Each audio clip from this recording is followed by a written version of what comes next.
Okay, let's start. Thank you, Amok, for the resub and for the gift subs to Davros Monopoly, Moonglima, Fatadota, and Shimmerbot. Thank you very much. Thank you for the host, Andy. Thank you for the resub, Crazy UK. And praise be to Spiral. Happy Thursday, everybody. Taking it easy tonight because I'm still not feeling 100%. So I'm on some black grape soda. It'll do me. It's very tasty stuff, though. Although it tastes of so many chemicals. Oh yeah, it's sweetener. It's not sugar. That's why it tastes chemically. But I don't think my stomach could handle vodka today. I'll try again on Saturday. How's everybody doing on this Thursday? Soda. Well, what else do you call it? It's grape soda, sparkling black grape, fizzy pop. Anyway, you can't say anything. You call betas, which is completely wrong. So, bleh.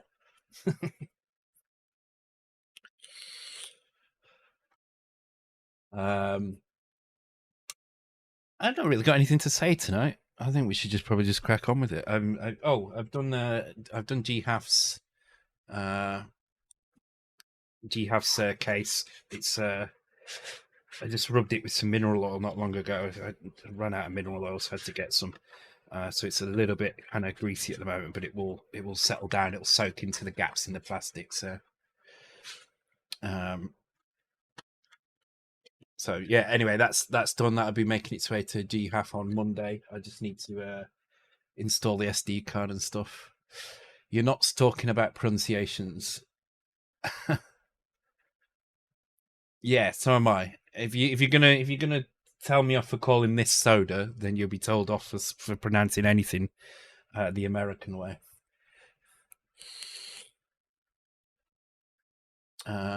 So we need to rotate that image again, don't we? Or we need to rotate it. I think your iPhone metadata is making it weird.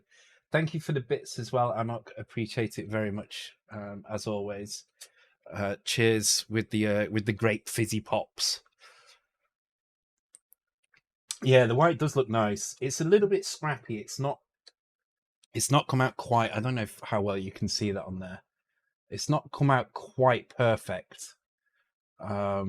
Especially on the back, the smaller writing, you can't really see, but the smaller writing on the back is a little bit kind of scrappy. But it's certainly, I mean, it looks nice. The switch looks nice in white.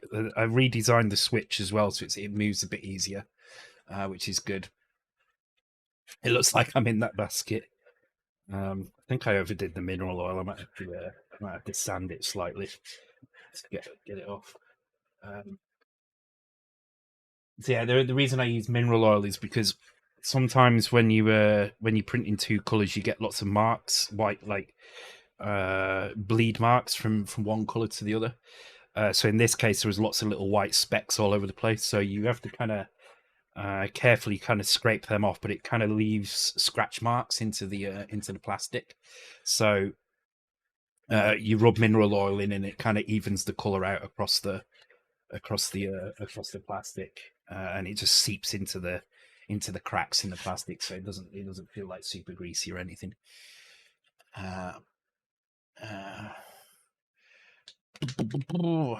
Oh, Iron Brew. I could drink some Iron Brew.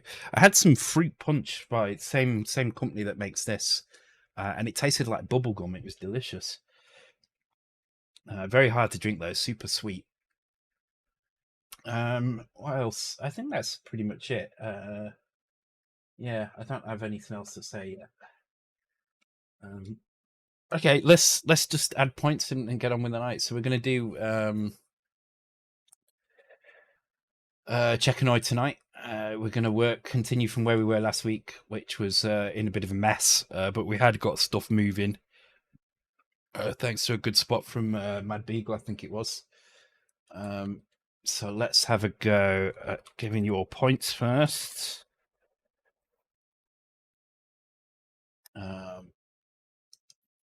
I will be doing the Razer Kishi giveaway next week. Not this Saturday, but the Saturday after. I'm going to spread things out a little bit, so you can win one of these basically next week without the phone, just the controller portion. Slot it all together. Hang on. And on the same night as well, I'll be doing a cassette 50 giveaway as well. So if you haven't already bought the cassette 50 for the C64, you can win a copy of that as well on next week, next Saturday. I don't know why it's not going back together again. Don't know what I've done. Anyway, you can win one of these things. It's just a controller add-on for an Android phone. You need a USB-C Android phone. It needs to be USB with the USB-C connection in the very middle, which most of them are anyway. I think I don't know of any that aren't directly in the middle. And what this does is it plugs into the USB-C on that side, gives you a pass-through so you can still keep charging it, or use headphones if you've got USB-C headphones, and lets you use your phone as a controller. Really good if you want to do emulation or streaming. So really nice little device, actually. And this Note 10 fits in it absolutely beautifully. So if you have a Note 10, definitely recommend it. I assume most of the phones at this kind of size will fit nicely in it, but you can see there it fits. Oh, it helps if I put it on the right way. You can see there it fits really nicely in it. Nice and kind of, there's not a lot of gap here. There is a little bit of a drop into the phone, probably 0.5 centimeter or so on each side. But it's to be expected because of the way it grips the phone. But it's really nice, and it's really cool for playing streamed games from Steam or Xbox, or indeed just Android apps themselves. I mean, Android apps are pretty decent nowadays in terms of graphical performance, and of course you can play PlayStation, GameCube, and stuff on it as well. So it's really nice. So I'll be giving that away next Saturday, not this Saturday, along with a cassette 50 games. So make sure you save your points for that. It won't be too expensive points wise, but just save your points for that. Hey Paul, how's it going? Just tuning in for a couple of minutes before you go to work. Yeah, no problem. Good to see you. Just about to start now, actually. I just need to bring up my interface for the races. There you go. There's your quiz and race. And let's see where we were on this. So when we left off last time, we were working on the Robotron screens.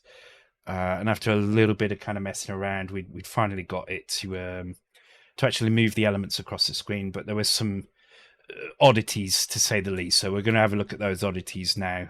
Yeah, you can see they're kind of doing all sorts of weird things.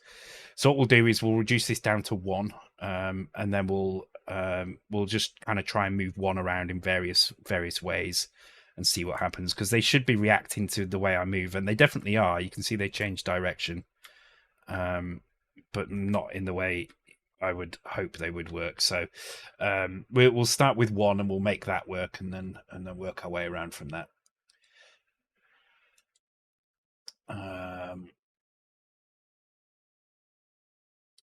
6 a.m. and I've written pre-comps. Oh, okay, cool. I'm really looking forward to messing around with that.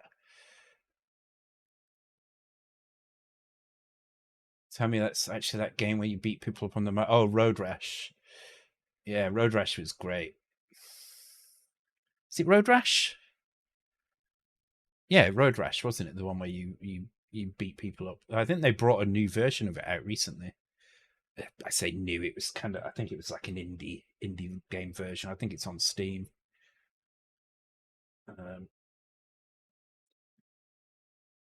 Like modern kind of graphics and stuff, but the same sort of gameplay. So, oh God, I don't think I'll be doing PlayStation either tonight. I don't feel very good. I won't be doing Resident Evil afterwards, so we'll just be till 12:30. Really not feeling that great, to be honest. Okay, let's take a look at what we've got. So what we want to try and do is just trim the Robotron screen down. Let's actually split this into 2. 2 views. Oh, I added a new series in today. I don't know how good it is, but I just thought I'd add it in. Because of something I was doing today, and it just made me think it'd make a good series. Okay, screens. So I can't remember what screen it was, so I'm gonna have to try and remember. I think it's 21. No, it's 20. Yes, it's 20. There we go. So I need that open, and I need that open as well. All right, cool. Okay, so yeah, we're adding few items here. So we'll just add one item in. I'll just comment those ones out. We'll see what that does. So what the enemy should do is move towards the player, and they should stop when they hit the player. In fact, what should happen is they should move into the center of the player, roughly. The player actually can't move over these yet, so there's no collision yet. That's going to be the next thing we do once we get this stuff working, is work on the kind of odd collision that we need to do. So you can see that's not working right at all. It's behaving very strangely. Moving up and down doesn't affect it, which is good. Actually, it does kind of affect the end of it there, but moving left and right definitely does change it, and you can see it crashes. So it's obviously moving outside of the screen at some point. Shouldn't the player just die? Yeah, the player should die. At the moment, there's no detection of collision between player and non-bullet characters. So these are non-bullet characters. So I just need to add that in. Basically, I just need to copy the behavior from the bullets, optimize it so that it doesn't take too many cycles in a frame for the check. Make sure that if the player, for whatever reason, is touching one of these items, then the player will die. Yeah, there'll be no collision on them. I mean, there will be collision on them, and you won't be able to move through them. But you won't be able to move through them. You won't be able to move far enough to notice that you can't move through them, because you should die before that happens. So.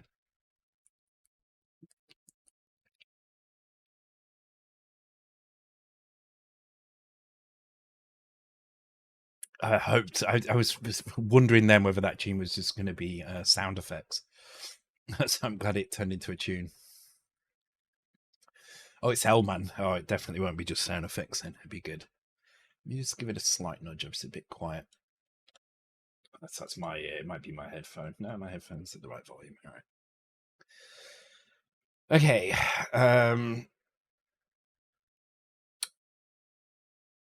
So we've got one item on the screen and it's moving incorrectly. So that means that this update is probably doing something weird. So this is the update that we were testing originally, this one here. And this is the function. So this was the temporary kind of update. So if I put this in, you'll see what I mean.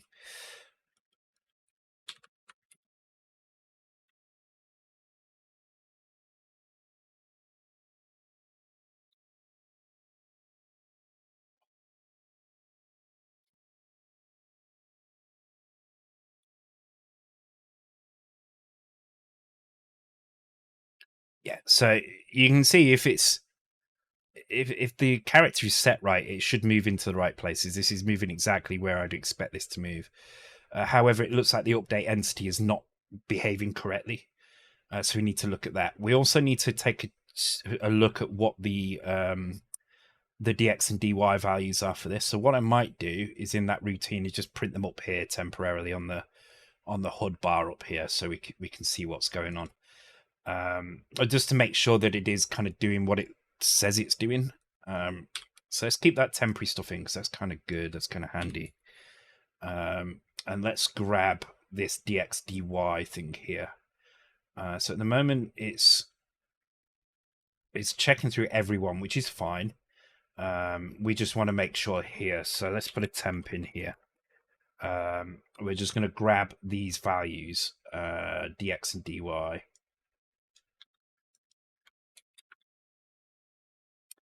And we're going to store that at... actually, now this is not going to be... Because this could be... Let's go and have a look. This could be bit 7 for negative, bit 6 for fractional. Okay, did we? Can't remember if we were going to do that or not now.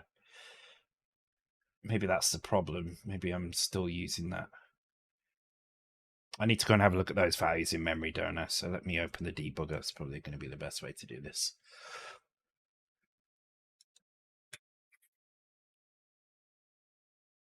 I hope everybody's been having a think about the competition as well, and whether or not they're going to enter it and what they're going to enter. I know a few people have been talking about it. I'm kind of excited to see what people come up with. I think I'm going to chat with the Mega 65 guys probably tomorrow, because I was thinking about it today. It'd be nice to have a little kind of landing page for the competition, just a page with the rules, maybe some art in the background, and just a bit of a description of what's going on and the judges and stuff.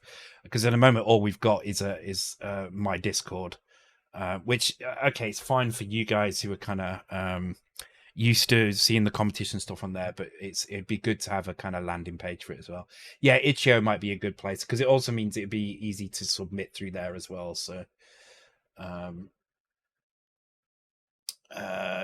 thing is, I don't want it to they need to be submitted in private. I don't want them to be available. I want them all to be kind of revealed on the Christmas stream. So I'm going to have a think about it anyway. I'll have a chat with Paul and Anton and Deft and stuff, and see see what we come up with. But yeah, itch.io is a possibility, as is just the Mega 65 page as well. Oh, you can hide submissions until the jump. Oh, okay, that might be a way to do it as well.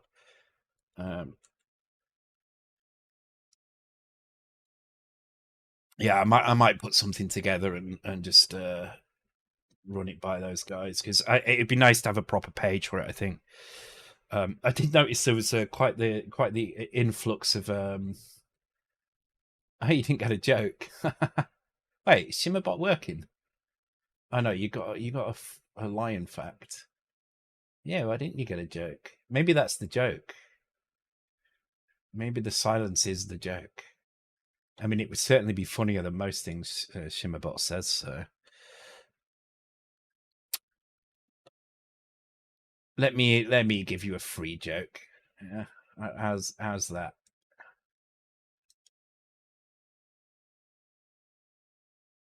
Or is the bot broken? Oh, maybe the API is down. Maybe the joke API is down.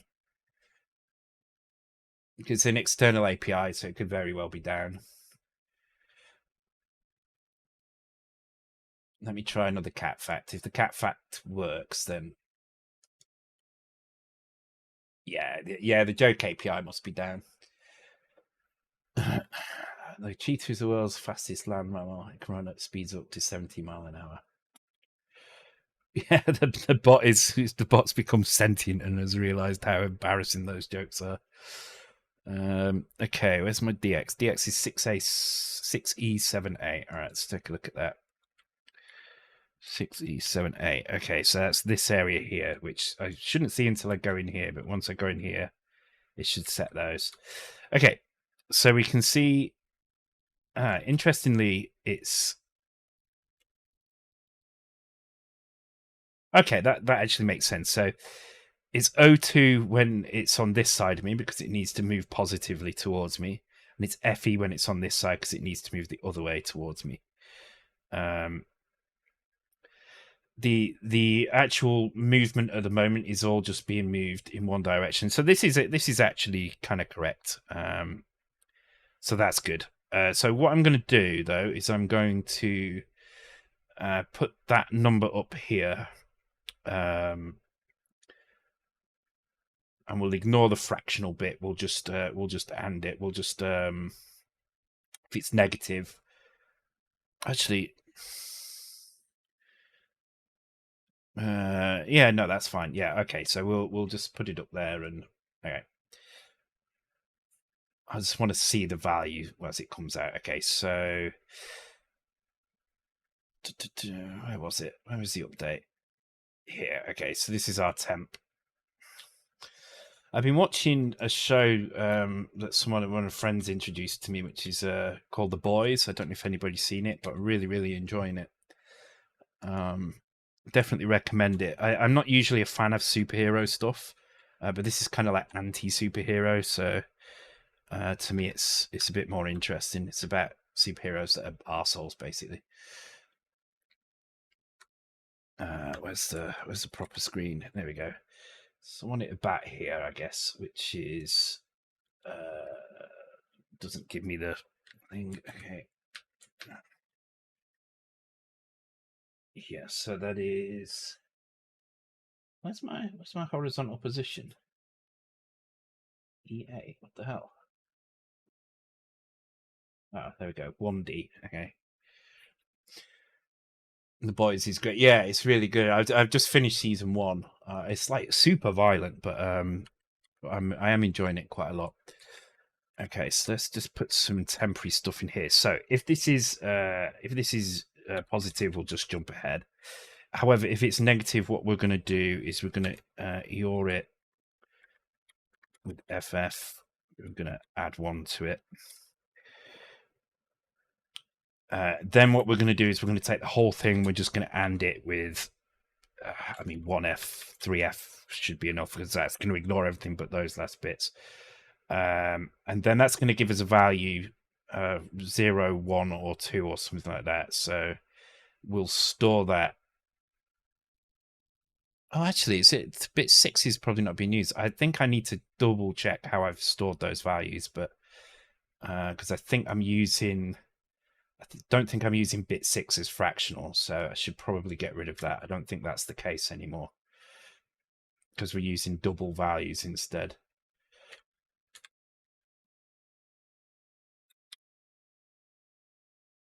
Yeah, that's right. I remember now. Oh my god, straight away you found it.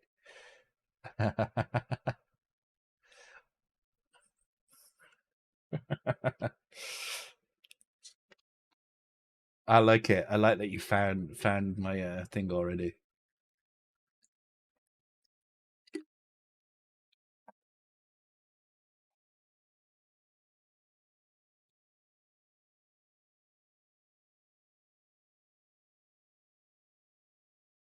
Take sleeping pills for anxiety, but stay awake worried I've taken too many. I didn't see anybody redeem that. When did that get redeemed? That background. It's weird. Yeah, I don't see that. Oh, you did it earlier.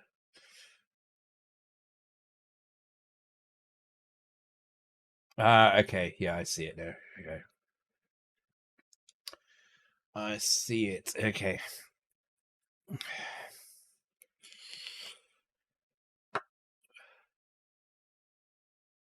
I like how you recognized it as well. That's good.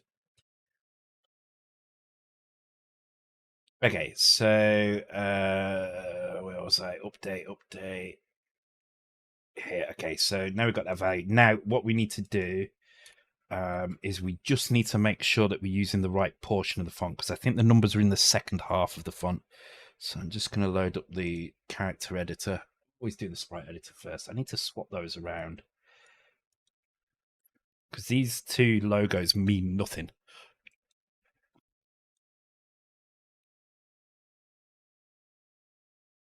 Oh, God, I don't know which one we're on now. Well, it's whichever the most recent one is, so I'm going to say it's that one.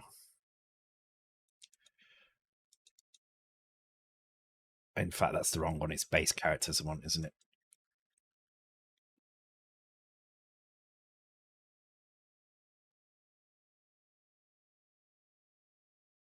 Need to sort all these out as well.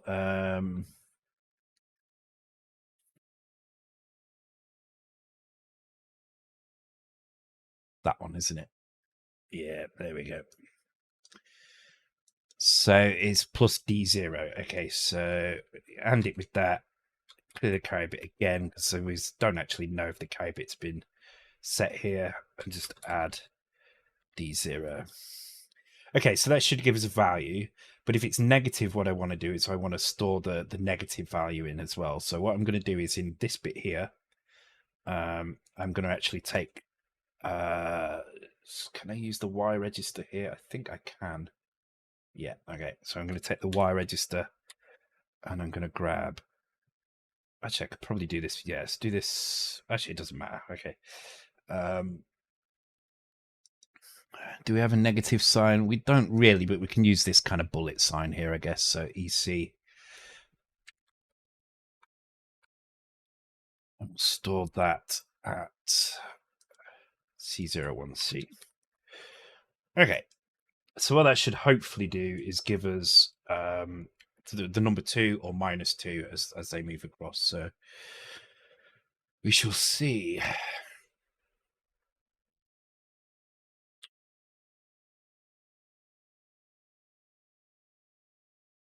But anyway, if anybody's got anything they want to see on the done on the oh god, why is it doing that now?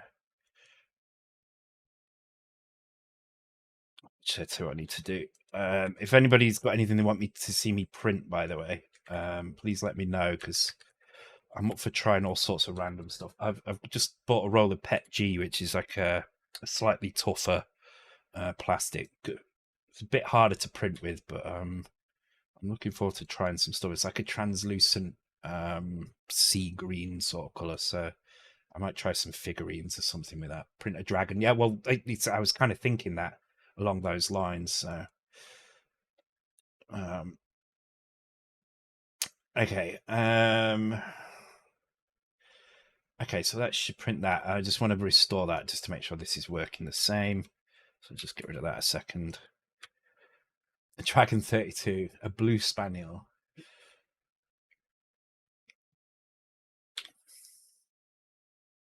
Print the spiral. Actually, that's a really good idea.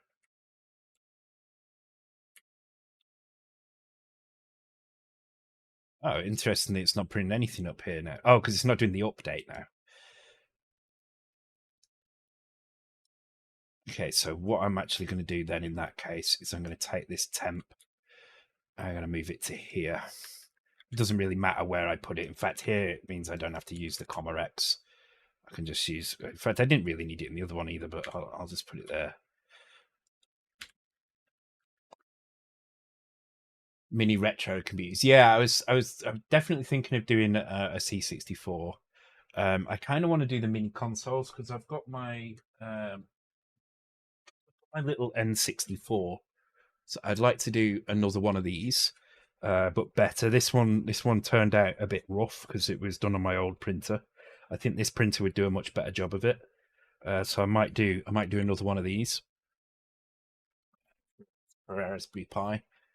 Um, just curious, would it be possible to print an X65 case and send it? You mean a full size case? A working keyboard.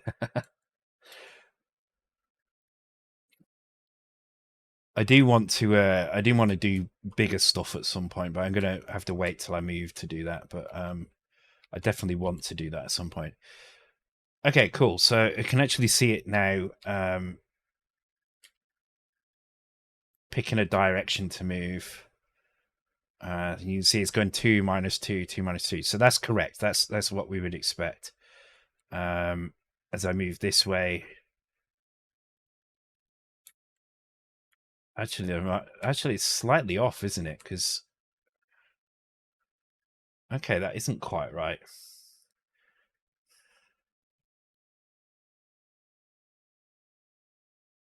Because that should. Okay, tell you what I'm going to do now. I'm going to stop it from moving at all. And we're just going to move around it and see what happens. And let's add the dy in as well. So we'll copy all of this.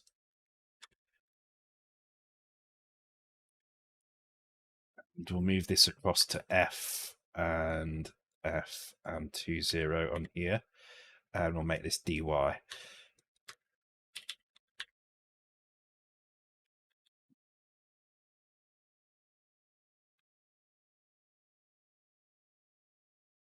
Shalan busts. Oh my god. No one would want that.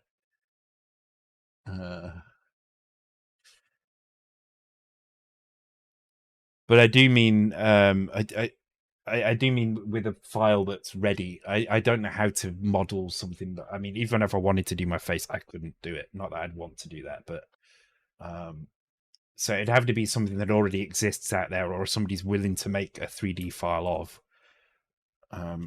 My skills with 3D are limited, to say the least.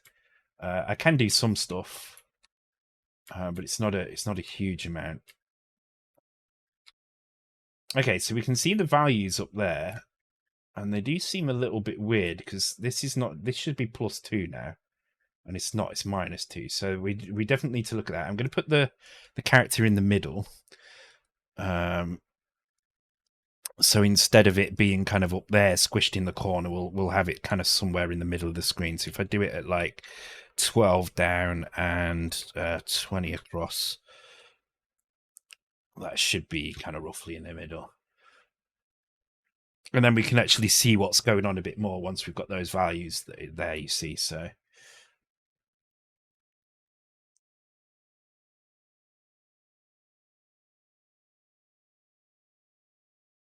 an hour-long speech.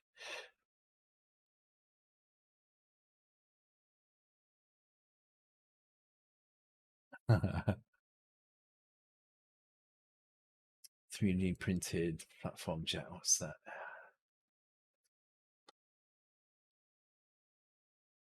Oh, that's cool. Oh, is it a one-piece printers? I love it when they do stuff like that. So that's one of the things I really like about the Switch on this. So the original case that Achim did was just this thing with the Mega 65 logo on the top and on the front, but no two-color thing. And it was just a hole where the switch is, and then there was like a stump that you just put in as a switch. But the problem with that is that you tip it upside down, you lose it. You press it too hard, it flies out, you lose it. So I wanted to find a way to print a switch that was attached to the case. And with a little bit of kind of design, it took a few iterations. I've come up with something that prints in place. So this prints upside down like that, and as it prints, as you can see it on the video, you can see a little white rectangle being printed, and that's the switch being printed in place. The only way you can get that switch out of there is by breaking it, because it's it's bigger than the hole on each side. So it's kind of wedged in there, and that prints in one place, and it's a moving part. So it's pretty cool. I've seen people do pliers and scissors and scissor kind of action things. So yeah, you can do some pretty cool stuff with that. So. Oh yeah, I actually started printing some Lego. Not getting it, no. I did try and print some. The problem with Lego is the tolerances are really, really tight, so it has to be absolutely spot on. Print settings, things like the filament width. I think that 0.4 millimeters is too thick a nozzle. I think it needs to be like 0.2 or something, because the tolerances to get them to interlock properly are really, really tight. So I can print stuff and it looks like Lego, but it doesn't fit together very well because it needs more force to push it together. But I was thinking of printing like double or triple or quadruple size Technics Lego sets. So you can have like giant Technic Lego things. I thought that'd be kind of cool. Okay, so yeah, it looks like this algorithm is not quite right. I don't think it's calculating correctly, because that should be okay. It's -2 now.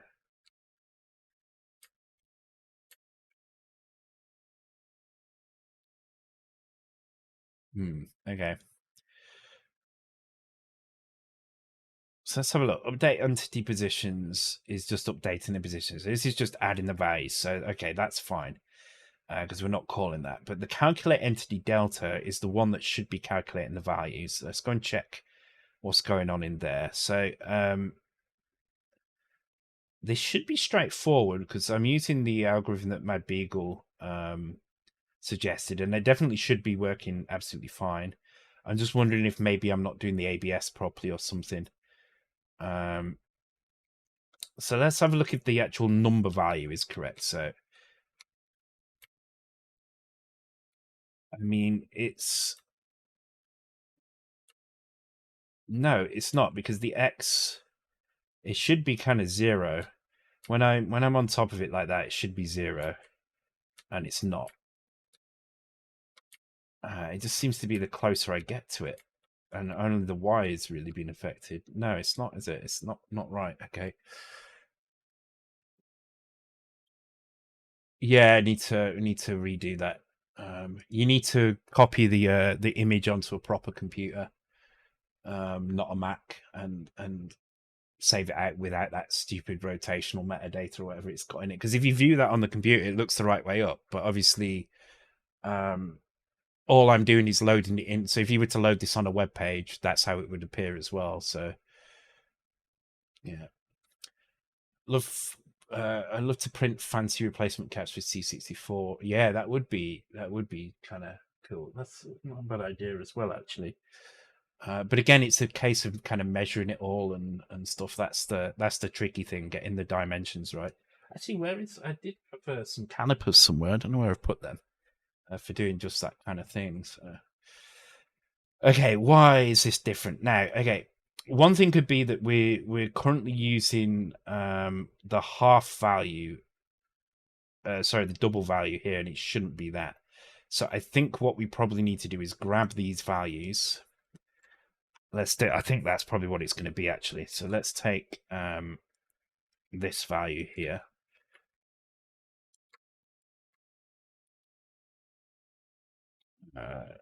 Non-half values, or let's call it set non-half values. So we need to shift this to the right to basically sorry, so non-double values. Shift it to the right, and then we'll store that at call that subtract x.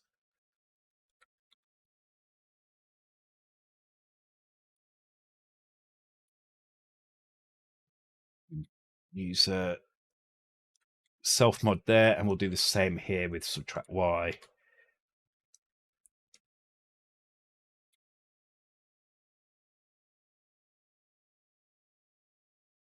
So that's probably what that is. So let's give that a try again, because what it would have been doing was picking values that are way too high. So hopefully, I think the models for cap should exist. If they do, then please let me know. I'll give that a try, because I've got a couple of C64 keyboards that I can mess with. I do have some old C64 keyboards that I can use to kind of measure, but it's just getting the model exactly right is going to be a tricky thing, to say the least.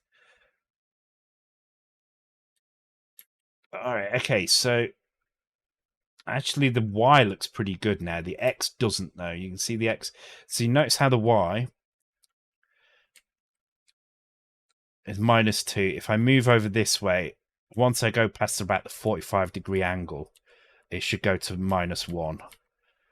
So that's good. That means full speed towards me in the Y, half speed towards me in the Y, no movement in the Y, and then in the other direction as well. So this is actually pretty decent. However, the X position doesn't look quite right. You can see it's -2, which is incorrect, because X-wise this needs to move forward. It's like +2, not -2. And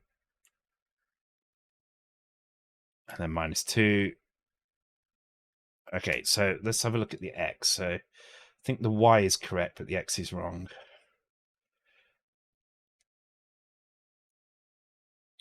Let's center X, okay.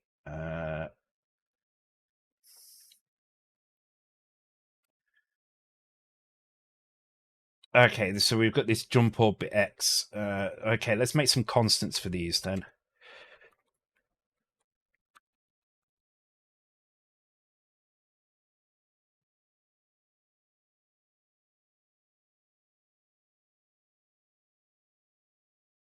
So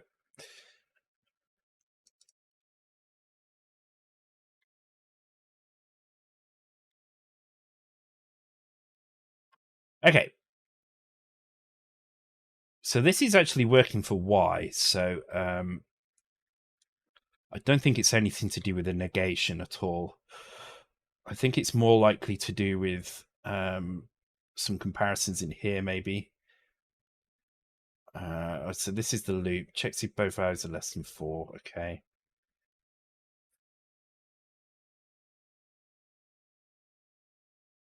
Okay, I mean, that should be correct. Okay. There are some keys, I think, on thingy.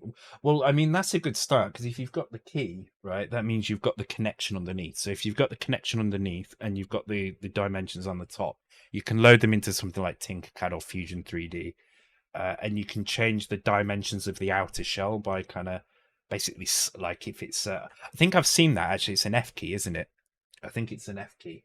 So you could just slide the sides in of the F key until it's the right dimensions, in bird's eye view. So there are a few variants of the stem. Oh yeah, you're right. There are actually, aren't there? There's a couple of like weird circular ones and cross ones as well.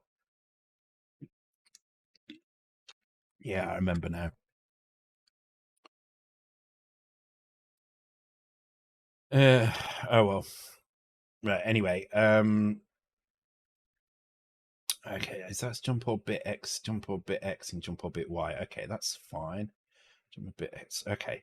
So those look pretty good. And for some reason, when it was moving on its own across the screen, that value kind of looked correct half of the time. So let's get it moving again. Wherever the hell it's gone. Here. Oops. I've got one of those open. Nope. I like that pick, Andy. I'll put that in. Hopefully you've taken this the right way around this time. I'm going to save that now. Let's move it over here. I probably won't show up until next time because it'll have to clear the cache, but I will put it in there now.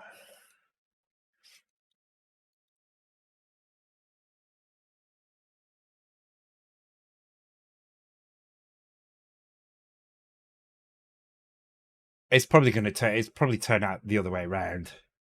I think it's an Apple phone thing. I think all Apple photos are landscape, and I think it just uses metadata to rotate it. Probably something to do with the camera sensor and stuff. Yeah, it won't be in there now. I'll have to refresh the cache and stuff. So I know it'd be something in that. Yeah.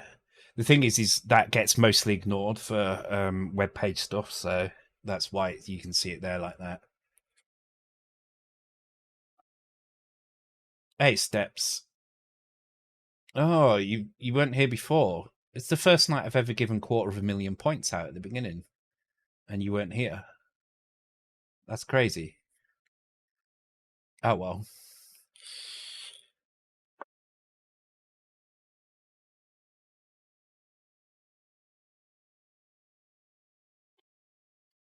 Oh, damn it.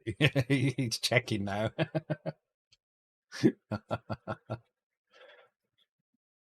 You know damn well I wouldn't do that. Well, I would do that, and I would not tell you, but I haven't done that. Is I guess what I'm saying. All right, let's try again with the update and just see if it's. I don't think it should be about it updating, but let's see if it changes.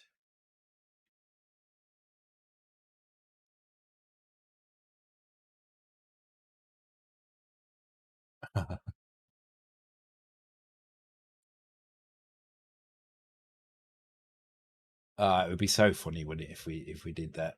No, there was no. It was just a normal 50,000 point giveaway. Just trying to troll Steps a little bit for turning up late.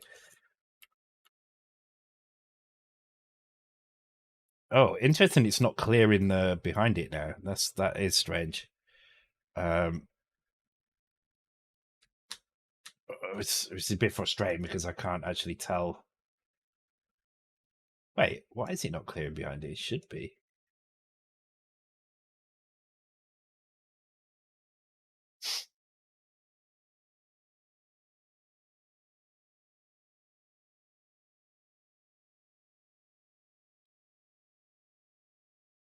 What? Let me just indent those a little bit and just.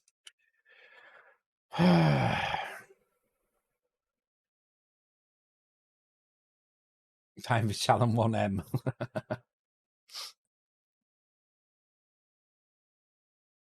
I feel so rough. It's really horrible.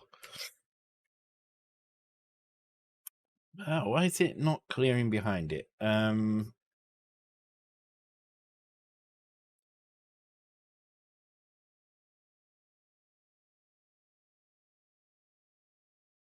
make any sense.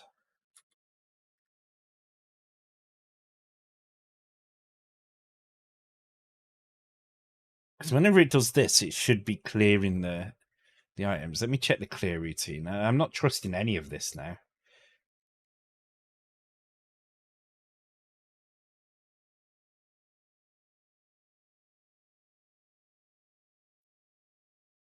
Okay, I need to find all the border things and get rid of those because I want to do some border stuff, and it screwed me over last time using the border, so it seems it clears Y+1. Ah, that would kind of make sense. Well, hang on, why is it clearing Y+1? Or maybe it's calculating the screen low incorrectly. Low and high incorrectly. Okay, let's check the table.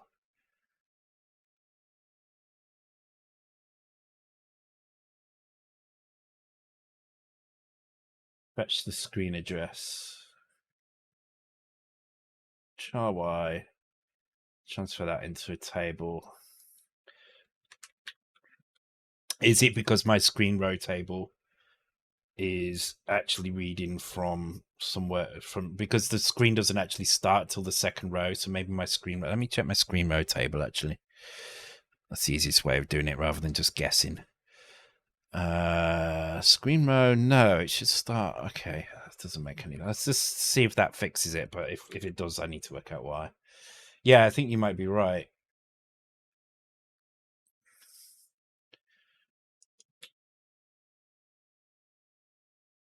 That's not a bad idea as well, Tron. Shall try that in a second. Oh, it's clearing the head of it, I think is what it's doing. It's clearing the wrong position. Oh, I bet I know what it is.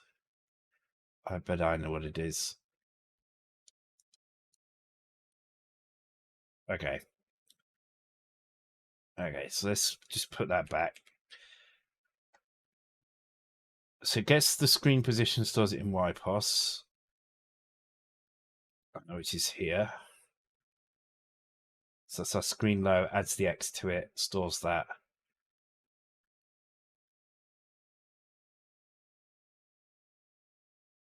And then the very last thing it does, you get the screen high, which is this one here. Yeah, okay. I don't know why that's there. That doesn't need to be there at all.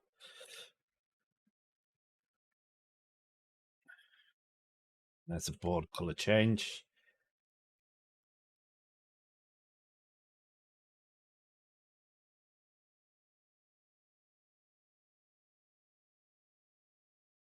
So, okay, that's actually drawing the value. Let's check the clear.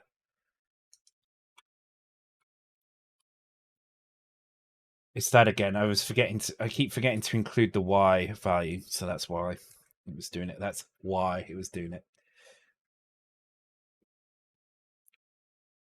I might actually fix a few things here as well.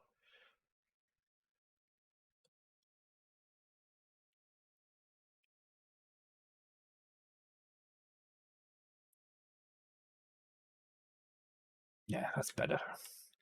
Okay.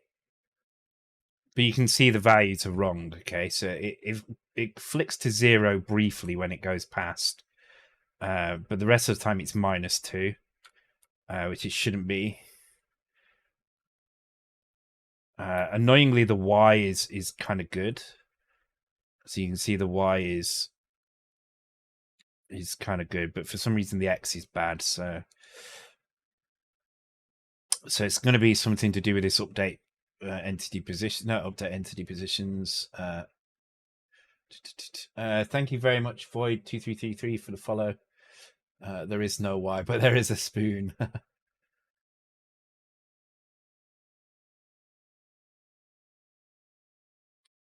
I kind of was disappointed by Matrix 2 and 3, but something makes me want to watch the next one.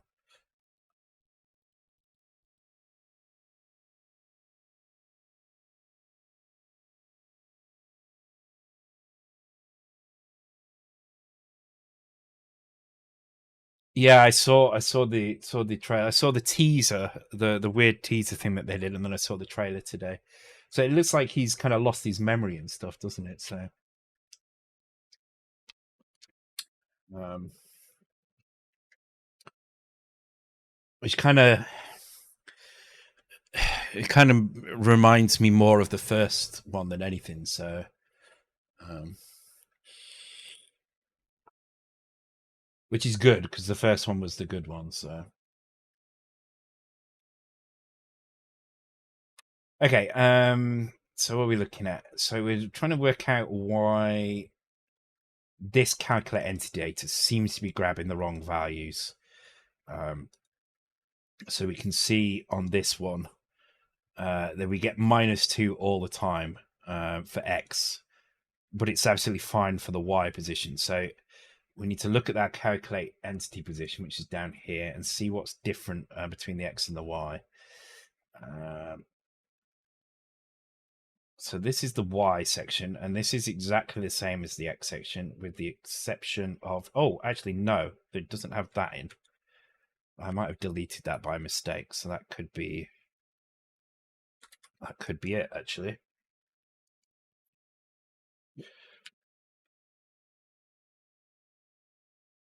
The Battlefield gameplay trailer. I haven't seen that yet, actually. I don't think it's going to be bad. It can't be It can't be anything like the Call of Duty bullshit that they pull every year. Let's have a quick glance at it in the corner while I.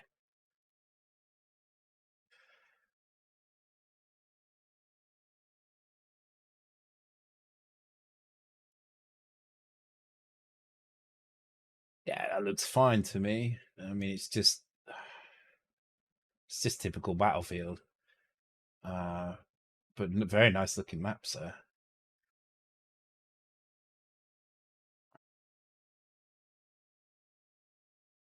Nah, it doesn't look like COD.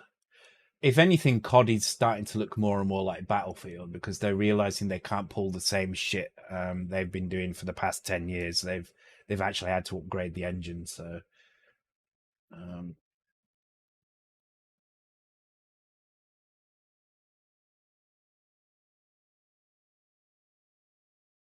it's all right. I'll play that.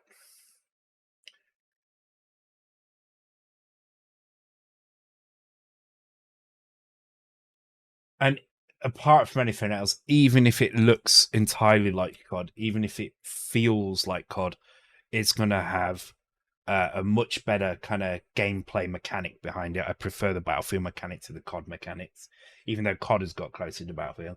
It's going to have servers that run at 60 hertz tick rate minimum, probably 120 for most of them, and it's going to have servers with 128 players on. To me, that's just better than anything anything COD has done in the past 20 years or so. The last decent COD was Modern Warfare 1. After that, it just went to shit. -2. Yes, there we go. That's right now. Okay, so these values are looking good now. Okay, so with that in mind, let's try. Let's keep the same drawing code in. Just going making me burp quite a lot. It's very gassy, that black grape. And just put this update position in. See what happens. Yeah, I'm using a debug board. In fact, let me put the borders back again. So the reason that is there is because there's a setting in here called Debug Borders, and what that does is it lets you see the entire raster line from beginning to end. So this is like raster 0. In fact, I think it's a little bit more than the entire raster line. So there's full, which does has the top and bottom borders, and debug for the left and right as well. So AMK points for Nico. I'm not sure what for though.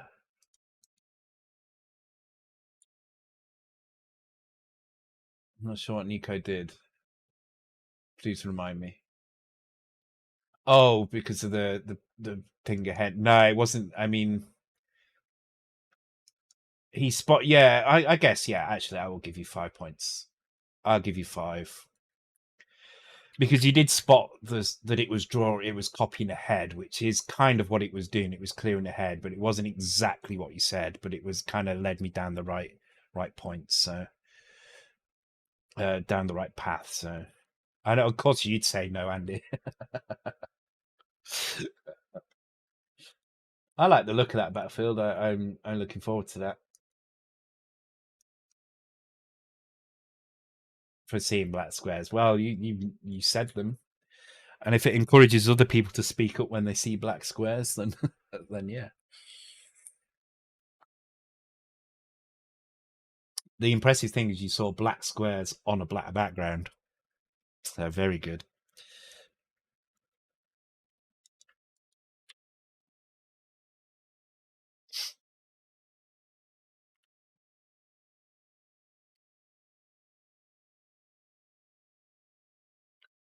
Okay, so it's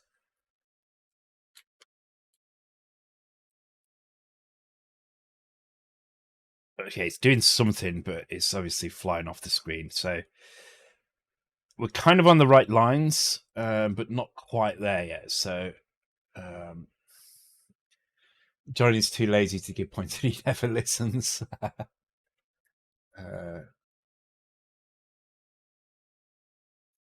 Well, I've had enough people complain that I don't read chat for me to read chat more often. But now people complain that I don't go do enough code, so can't win. No one really complains that much though. It's fine, and I think it's more joking than anything else. That was 2 years ago. Yeah, it's fine. I like these streams as they are. This is how I like it. I like the back and forth. I like the level. Sometimes they need a little bit more code, yes, but I don't mind chatting as well. I don't do it to be silent, so you still had hair back then. Okay, so now we've got this value seems to be updating correctly, but this seems to be incorrect now. Now, the entity data, the calculate entity data, is that happening every frame? No. Okay, so the reason why this is going wrong is because this is updating only one in every whatever max Robotron entities frames is. So what I'm going to do is I'm going to try and update them all for now and see what that looks like. I think we'll probably see. I'm not sure. Maybe we need to time the movements as well. All right, let's do. So what I'm trying to avoid, right, is if we update the entities delta every, say, 30 frames, but we're updating the position of the entity every frame, that means it can move 30 in the wrong direction before it corrects and comes back, which is why we're seeing what we're seeing here. Let me just get onto it. So my suspicion is that we need to update the entity positions probably at the same time that we update the entity. So you can see it moves and then it corrects. And you see how it's moving and correcting, and it's going all over the show, and it's not quite right because it is following me around, but it's always overshooting. And that overshoot also means that it hits the edges of the screen because it has no collision check, and all it's trying to do is move towards me. Now, these Robotron screens don't have anything anything extra in them. At least this one doesn't. Maybe the later ones do, but this one doesn't. So for now, I don't really want to add collision into these things yet. Although there will be a little bit in terms of, actually, there might be a little bit because of the positioning. But what I mean, obviously, it's moving too quick anyway. So what I'm thinking is if whenever we do a delta update, we also do the position movement as well. So we do update entity position. So instead of doing update positions, I'm going to call it update position. I'm going to get rid of that. I will keep them in here just in case I decide to go a different route down this, but I'm just going to do that for now. Actually, let's do it in line. Let's not waste time on this. Let's move this down and do this in here instead. So now we've got not in there. That's the draw in this routine here.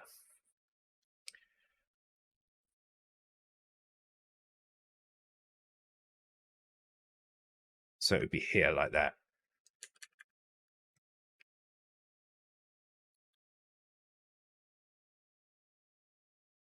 Thank you for the follow. What are you looking at? I like it. Can't you raycast even adding 3 and 2? Poll time, please. I'm gonna make a. Oh, is this for the giveaway, the big giveaway? Maybe if AMK does, I'm scared. Can't you raycast instead of adding 3 and 2? What do you mean? I'm not sure what you mean. Oh, to avoid overshoot.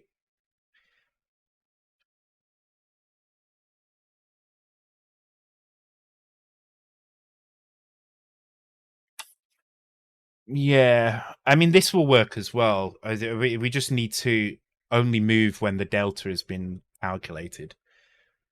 So don't move unless there's a delta calculated, because we actually have to slow the movements down anyway, right? They're moving way too quickly at the moment. So this will help us to do that. And if we want things to go faster, we can just change how many we update in a frame here instead. So this, I would expect this to work properly now, but we're at the mercy of the let's get rid of that one. Oh, but it's not going to clear, is it? We need to do the clear and then an update. Let me think about this. Hang on.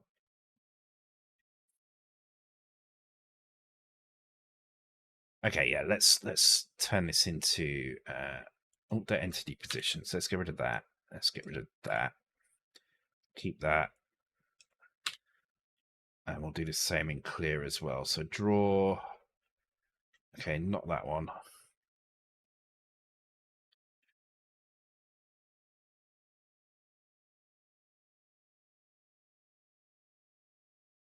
Yeah, okay.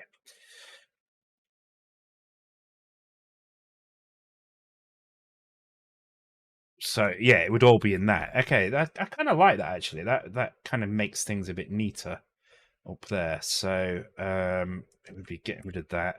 Thank you for the follow, Masters BTW.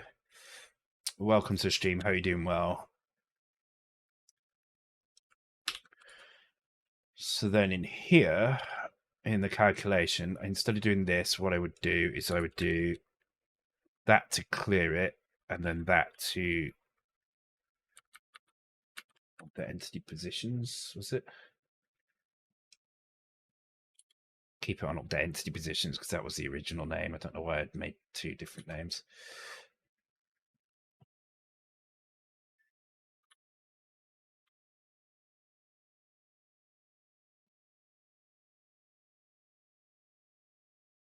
That's quite a good turnout considering we never get a huge turnout on these polls. So I'm quite pleased with that. But yeah, check out the poll at the top of chat, just over there. So just a reminder what that's talking about for anybody who doesn't already know, for anybody who's been away from the stream for a couple of days, the Christmas giveaway has been announced, the Christmas competition. So while it's not taking place over the course of December, it will be judged in December by a panel of celebrity judges. And the Christmas stream, the Christmas giveaway stream, which will be the 23rd of December, will be giving away a Mega 65, an actual production Mega 65, to whoever can make the best game between now and the beginning of December.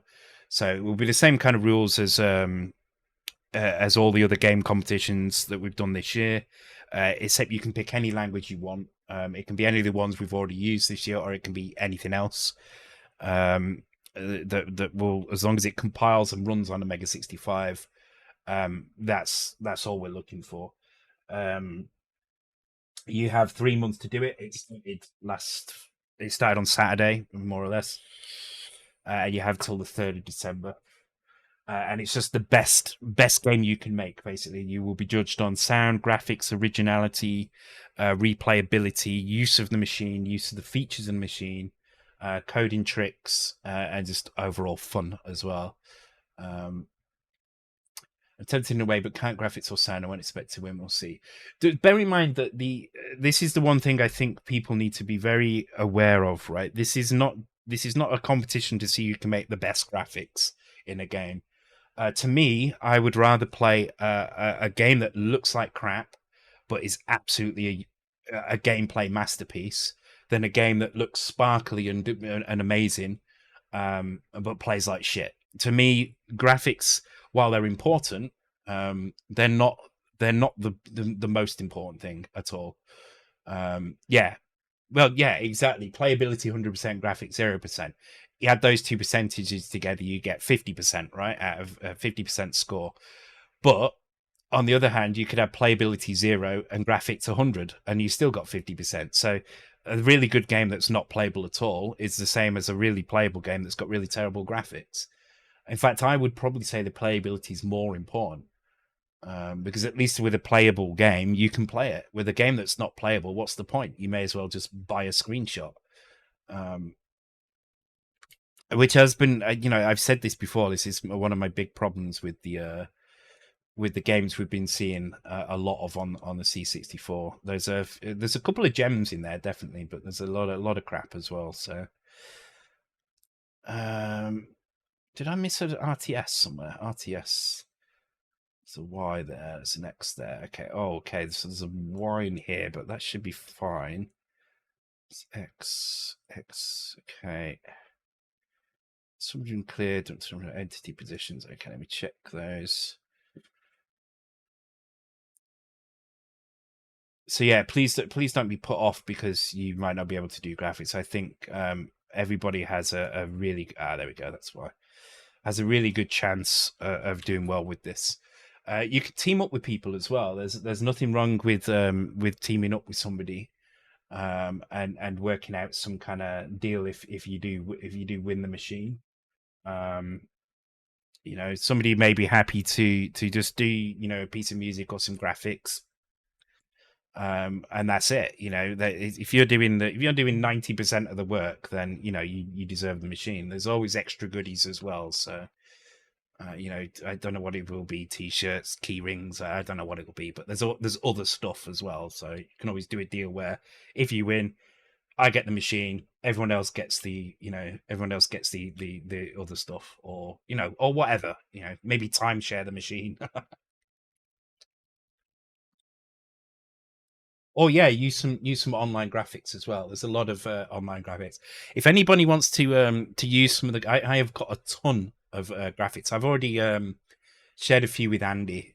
He was looking for some stuff. I'm not going to say what he was looking for, but he was looking for some particular stuff, and I said I have some of those. I don't know whether he'll use them or not. That's up to him. But if anybody wants to tell me what sort of stuff they want, I can tell you. I can tell you what I've got, but yeah, just go to itch.io. That's what I did. That's where I've got most of them from. I've spent maybe 20, 30 quid or something on itch.io and got absolutely tons. So, yeah, I've not spoken to him for a while actually. So I don't know. I don't know. I do need to catch up with him at some point, but I think he's okay. I think he's been busy with life and stuff. So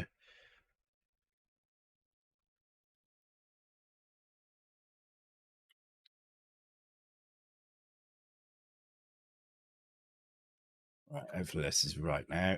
No, why is it still jamming? What the hell? What have I done? Blah, blah, blah, blah, blah. Okay, update entity positions. Should just work with X in there. And the update is just doing calculate entity data. So it should just be calculating the new data. And calculating the new data should be calculating it all, clearing for that particular one. In fact, let's do, well, yeah, we can do it here. It doesn't really matter if it's done there or past, and then we update entity positions. So it should be right. I'm not sure why that's doing weird things now. No, let's just work through this from the beginning. Let's get my focus.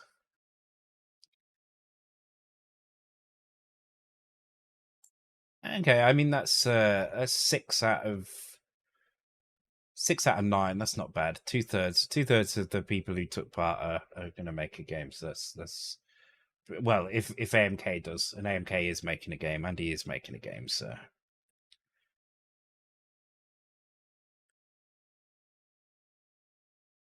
Okay, add. All right, so here's our update. Calculate enter data. So calculate enter data goes down to here. That runs through this piece of code, which ends up finally calling clear and update entity positions if the item exists. If the item does not exist, oh, actually, this is going through every single one, isn't it?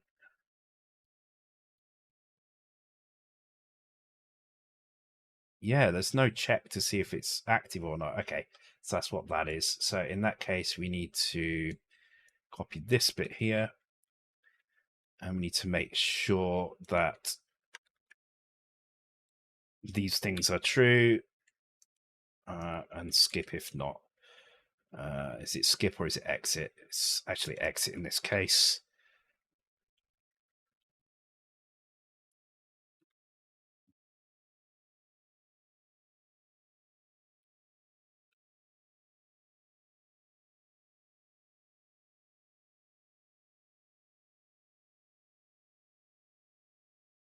No, you have to make one now, Akmafin. Challenge the arms for adventure. Oh, what have I done here? Something's not right. Oh, relative address is illegal. Too long. Okay. Both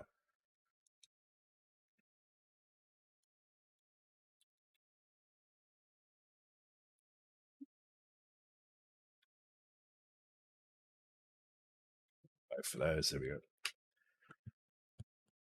Yeah, actually, I prefer this system. Actually, having the entity all kind of updated. I'll change this to update entity. I prefer having it all in one place. Actually, I kind of like. Yeah, I like how that's set out. Something feels better about it for some reason. I mean, the clear's wrong, but now it's actually moving towards me.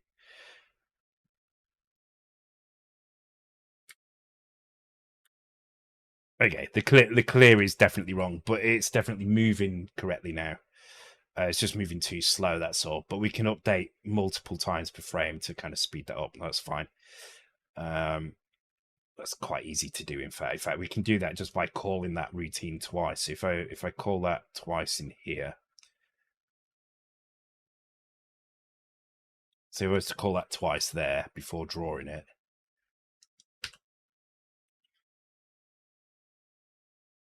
Snake, yeah, it is a bit like Snake, isn't it?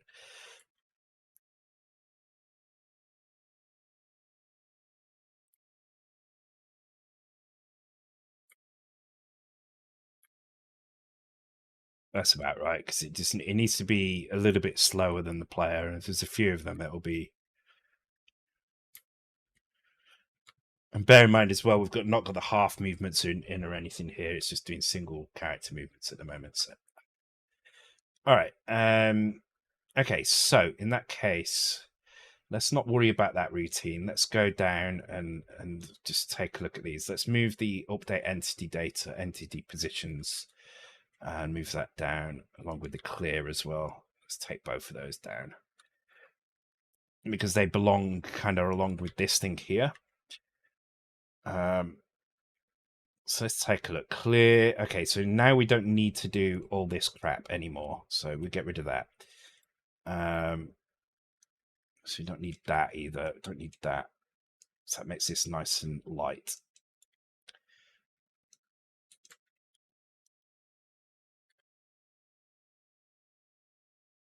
Okay, so there is a little bit of something here.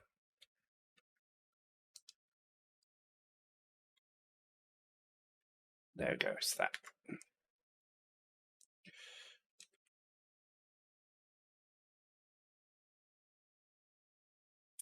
So this needs to clear the right amount of characters eventually, and this is another good reason to have it all kind of in one place. We can deal with it in single branches probably across the things.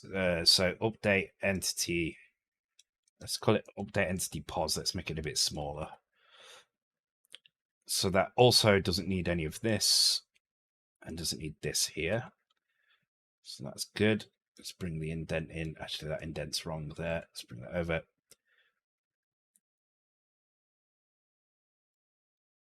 Okay, so now this is now updating, should be updating exactly right, and we should hopefully see that moving across the screen properly. I'm going to have to take a break in a second just to stretch my legs. I'm feeling really weak. My legs go a bit funny when I'm feeling not good, and I sometimes need to just stand up and stretch and before they go numb.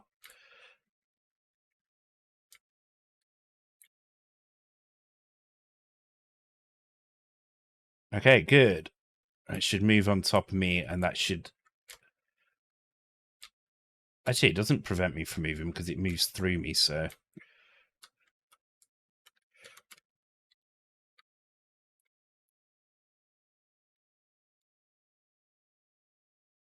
Oh, it's interesting how it knows not to display when there's a decal in the way. We may be able to use that to our advantage for the collision. Okay, that's cool. That's moving towards us. All right, so and that will never move outside of the screen now because it's always trying to move towards us. It's supposed to be moving towards the center of the player, but it doesn't seem to be. It seems to be moving towards the top actually. Let's try moving up a bit. Yeah, it's moving. I don't know why it's moving up there, but that's fine. It's enough for this to work anyway. So, because in all cases, dead. Oh, not dead there. Maybe it does need to move to a bit more towards the center. All right. It seems to always be the top right, doesn't it?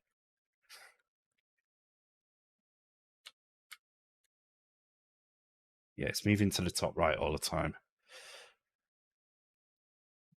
So it would be back one and plus one, and it would always be in the middle then. Okay, let's have a look where that is. So we've got this value here, place center X, and we subtract this from it.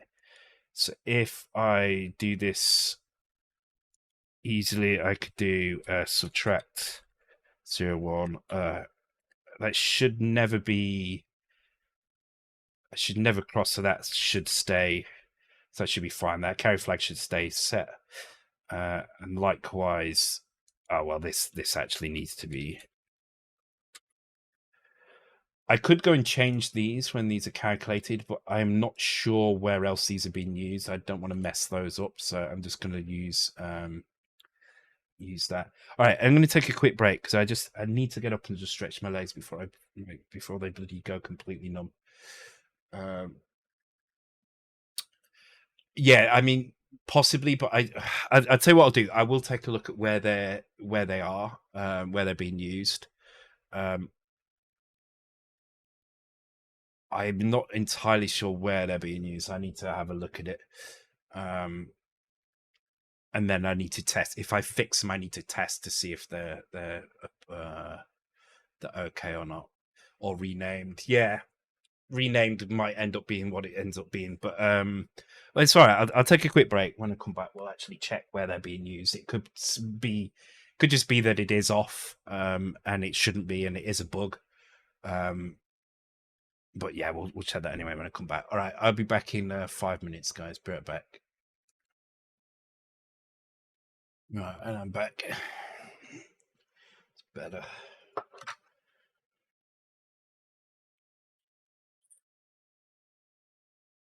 Okay, let's figure out where these values are being used then. So we're not interested in where they're being stored, but where they're being loaded from. So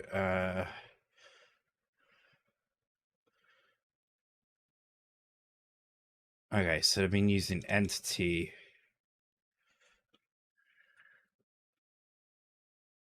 Get distance to player entity. Okay, so I mean, well, this is one definite reason why this might need to be adjusted, because that would imply. Actually, let's just try that. That would imply that mines would trigger quicker from the top right. No, sorry, they would trigger quicker from the bottom left. So no, hang on.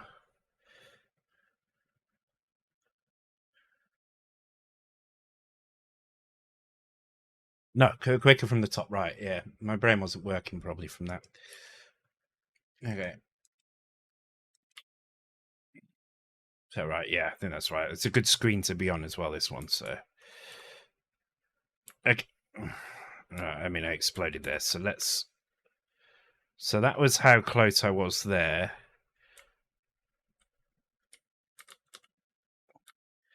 But I assume, yeah, it is as well. Okay, so that one's definitely out. So then let's have a look at this one. So this is particles. But which particles are these? Player dying. Okay, so that's not going to affect anything. Robotron 0 page. Yeah, okay. In that case, we should fix these values. No, interestingly, I don't see a store. Oh, there we go, store. Interestingly, collision char X and collision char Y. Oh, wait, is this being... No, okay, so this is... Okay, so I'm not going to mess with collision char X and char Y, but I'm going to move... Well, actually, let me see what they're doing, because maybe...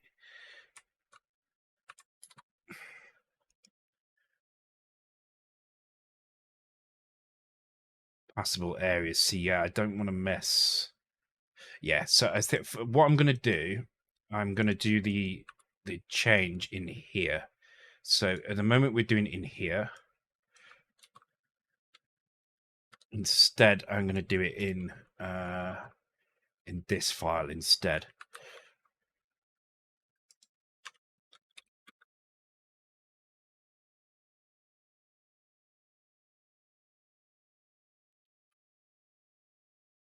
Which I think should be all right.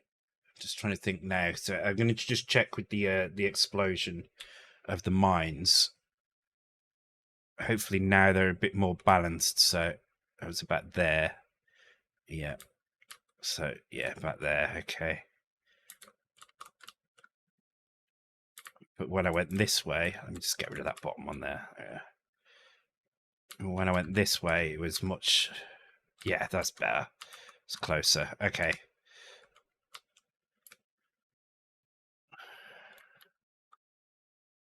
Let's check from this side. Okay, so it's about 3 of the things across. Now I'm just going to set these 2 off. So this should be about here. Okay, yeah, I think that's about right now. It's better anyway, so... Yeah,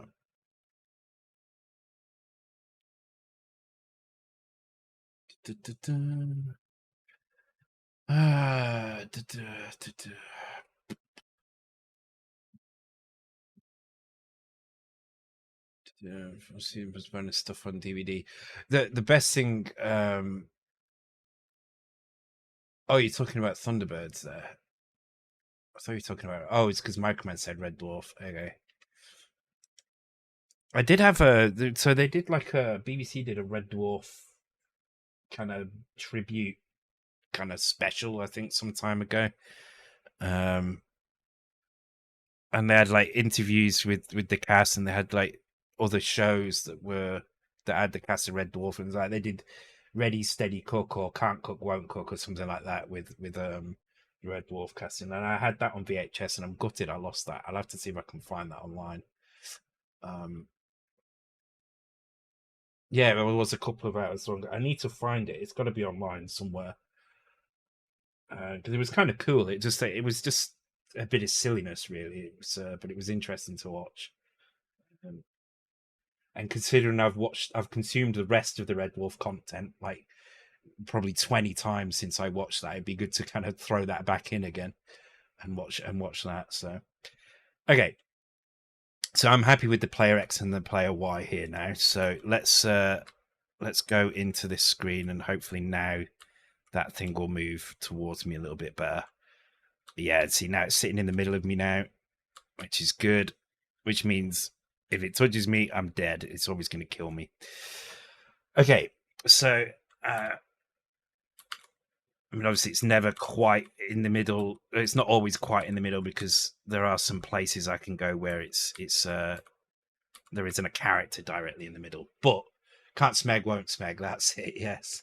Oh, you shit! I've got to bookmark that. I have got to bookmark that. Red Dwarf Night. Yes. Let me bookmark that. I'm going to watch that after the show. I'm going to watch that to go to sleep too.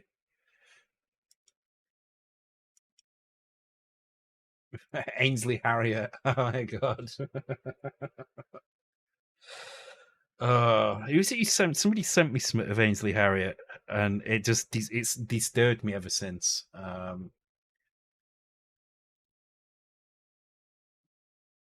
God, what was it? I can't remember what it was now. It was some. It was the look on his face. It was rude, and it was a look on his face, and it's just that look on his face has stuck with me ever since. Okay. Right. So what do I want to do now? So we can either add more stuff in now, but I think what I want to do is make it move smoother. So let's look at the half values, because we are getting some half values. And see, we don't. This is the only reason that the draw function is separate from this is because the movement of the cards, actually the clear is one as well, but the movement of the character shouldn't really be affected by whether it's moved half a character, half a square or not. However, we do need to take note of it when we do the clear, but we'll come back to that in a second. What we do need to know is when we draw it, are we drawing a single character, or are we moved halfway across? There's basically 4 different ways that this can display as defined here. So these are the character arrangements that they can display, and these are based on whether or not the value is in a half square or not. So what we'll do is we'll do a branch through the code. We'll get to this point, and then we'll do a branch in the code. So we've got the value here. So here, where it says check char x and char y for half values, is where we need to do them. So what we'll do is we'll create some labels. We'll call them. Need to put something before this. Let's call it size 1x1, size 1x2. Oops. Size 2x1 and size 2x2. The reason we need to do this is because we need to draw slightly differently for each one. So, and we'll call this done size here, which is where we're going to jump to when we're done. So we'll jump done size there like that. And that'll be the same at the end of this one, same at the end of this one, same at the end of this one. So it's not actually a huge amount of change for the actual draw routine. But what we will be doing is in the update entity, we'll also be checking ahead to see. Eventually, we'll be checking it. For now, we won't. For now, everything will just overlap. But eventually, we will check ahead to see if we was to draw this, would it collide with something? Would it kind of create that rather frustrating kind of what do you call it? It's not really clash; it's kind of cut out, I guess. As I explained on another stream, if you've got two characters that are 2x2 entities and they overlap, so say the bottom right of one square and the top left of another one overlap, then only one of them is going to draw the top corner or the bottom corner, and the other one is just going to look like it's cut out. We want to avoid that, so we'll be doing some additional checks, but for now we'll just make sure everything moves. Now the thing is all we really need to do is duplicate this routine. It doesn't really need to change very much. Maybe the Y could be set up here first, so let's put that there. No need to set that all the time. It's always going to start on 0. The only difference is it's not going to stay 0 and everything other than the first one. So where's that gone? I've lost it now. Here it is. So the reason I'm doing a +0 here is because I do want to note that this is being used. This is going to be multiple, so we don't use it on here because we're only grabbing that one. On here, there's more than one thing in this location. There's actually 2 characters in this location. However, this is 1x2, so instead of increasing Y, what we actually need to do is transfer Y to the accumulator, add 28 to it, which is 40, and transfer it back. Okay, so that's that one. That's nice and easy. This one is 2x1, so this actually can just be done with an increase Y. And that's fine. Then this is a combination of the 2, this last one. So I kind of feel like maybe, oh no, because we need to change the characters as well, so actually it doesn't make much. While we could probably save a couple of bytes here, reusing this somehow, maybe by using index values into these characters and setting them up. It's only going to save a handful of bytes. I don't think it's going to make a huge difference. So instead, what I'm going to do is I'm just going to copy that in there. It doesn't need the done size on the end because that's actually the last one. And I'm going to copy it twice. And the reason I'm going to copy it twice is because all I need to do in the middle is do that, and that's going to take me on to the next row, except it's not 28, it'll be 27 now because we're doing a 2x2 block. So we copy 2 characters, add 39 to bring it down to the next row, and there we go. And that just needs to be 2, that needs to be 3. Okay, so now we know which ones we're displaying. This is going to be the same in the clear routine as well, so we'll come back and change that in a minute. One potential way to make this a bit more efficient is if I make this into a kind of draw or clear char and have a flag which decides whether we load in this value in or whatever. But I'm not sure it's gonna. I'm not sure it's gonna save an awful amount, to be honest. So I'm not gonna go too much on the optimization right now. We're working from cartridge, so it really doesn't matter that much. As I said, I've got lots of good ideas about how we can move this, and this is one of the files that can be loaded from the cartridge. So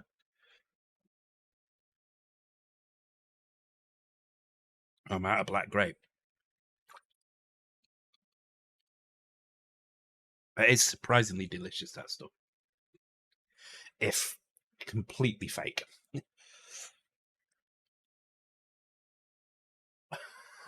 Mad Beagle, very good. Very, very good. I like it. Okay, so all we need to do now is work out which one of these we need to do. So to do that, we need to look at the values in char x and char y, and we're looking at the we're actually looking at the carry flag at this point. So the carry flag here indicates whether or not it's 2x1 or 1x2. So actually, what we could do here, because it's that carry flag and it's that carry flag, it's a combination of these two, right? If it's just this one, it's 1x2. If it's just this one, it's 2x1. If it's both of them, it's 2x2. But I think for now, for simplicity of kind of reading at the later date, like I say, let's get it working and optimize later. I know that's kind of against assembly coding, at least. Anyway, I know they tell you to kind of optimize at the end with normal code, and that's exactly the same reason I want to do it here, is for readability. I realize it's assembly and we're memory limited and we're cycle limited, so it makes sense to optimize as you go along quite a lot in assembly. But in this particular case, for readability throughout the whole of this program, and just going to do stuff in the most straightforward looking way where possible. And then when we come to do the memory and cartridge optimization later, then we will do it. Can't you use self mod code? Yes, we could use self mod code for this. That's kind of what I'm getting at. Yeah, so we could use self mod code to work out which combinations of these we do, or to jump out of these early and things like that. But it's fine. It's fine. We'll do it this way for now. So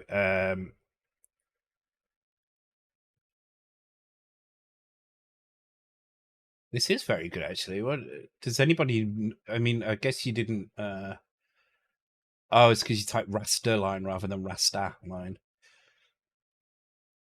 It's nice though, whatever it is.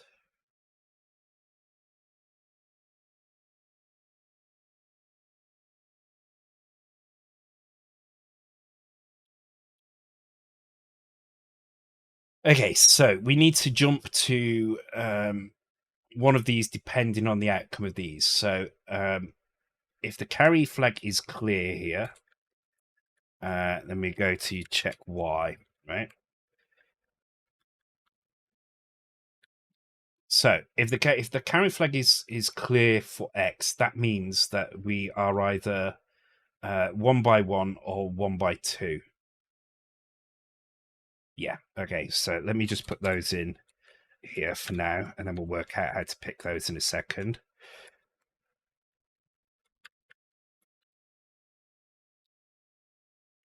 Sorry, if the carry flag, if the carry flag is clear, so that would be if the carry is set, go to here.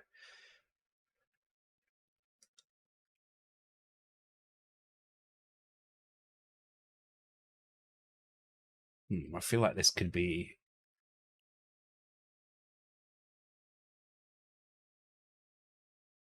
done a lot easier.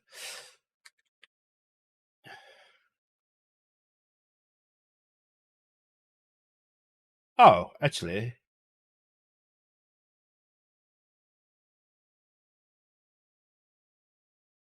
okay, I've got an idea. Okay, so load accumulator is 0. Store that in draw type, I'll call it, which will be here.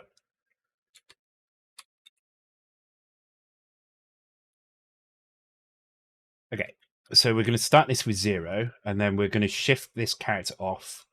And then as soon as we've shifted that character off, we've got the carry set or not. Then what we're going to do is we're going to roll to the left draw type. Okay, so now draw type is either 0 or 1. 0 if X is fractional, and 1 if 0 if it's not a fraction, 1 if it is fractional. Then we can do char Y, and we do exactly the same thing again. And what that will do is it will move the previous byte across, and now it will put the Y in there. So now we've got a value from 0 to 4, which corresponds to these 4 things here. Now we can either use a jump table to jump to these, but I'm thinking that's probably going to be just as quick as loading that value from here anyway. So if that's not equal to 0, then we jump ahead.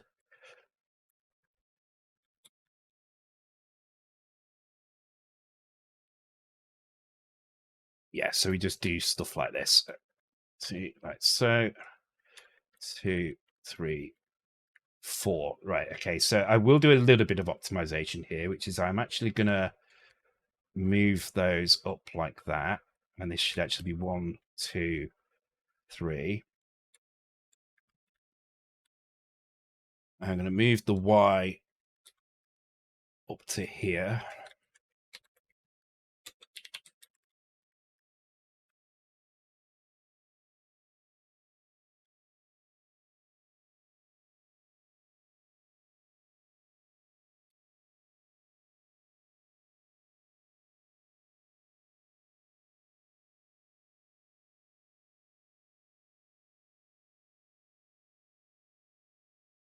Okay.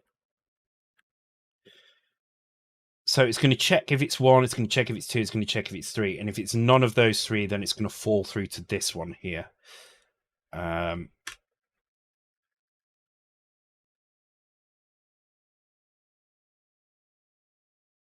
Which actually I may as well just call size 1 plus 1 there.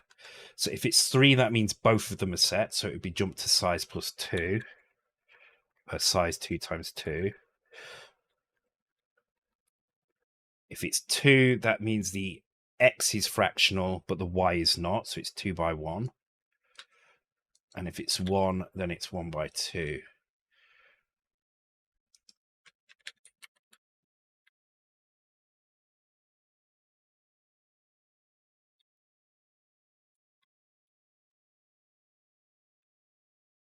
Okay, cool. So that should draw the half eyes now. So let's try that without the clearing. That should be fine.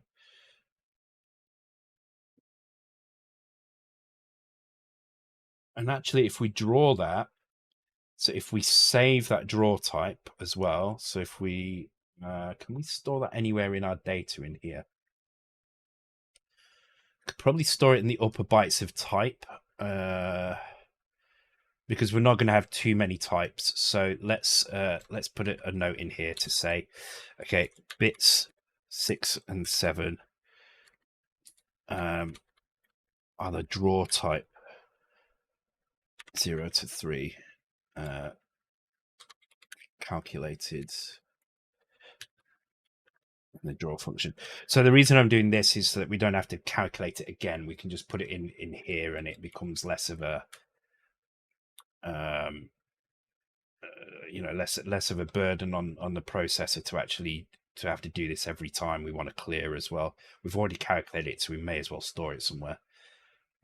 It does mean we need to do a shitload of shifting though, but it's still be less than doing the calculation again. So where's it gone again? Here.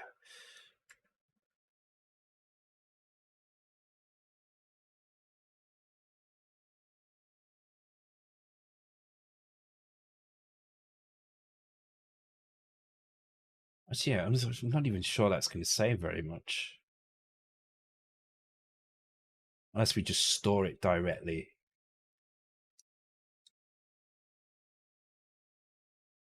Yeah, let's do it that way. Let's do the type the other way, because type we can just check against constants in the upper bits.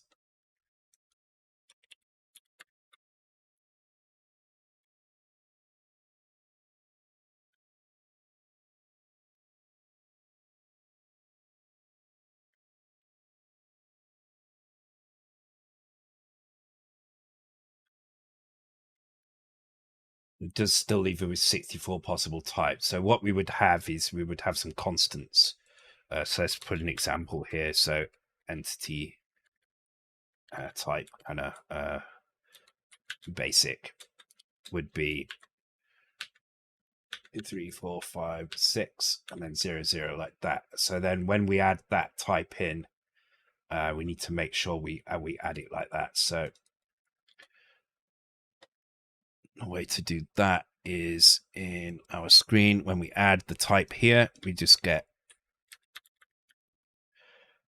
there we go, and that can actually be set like that, and it'll actually reset these bits, which is good. That's kind of what we want, because 0, 0 also applies to it being non-fractional, which is exactly what we've got when we pass it in. So that's kind of, that fits neatly with what we've got. Where's the type?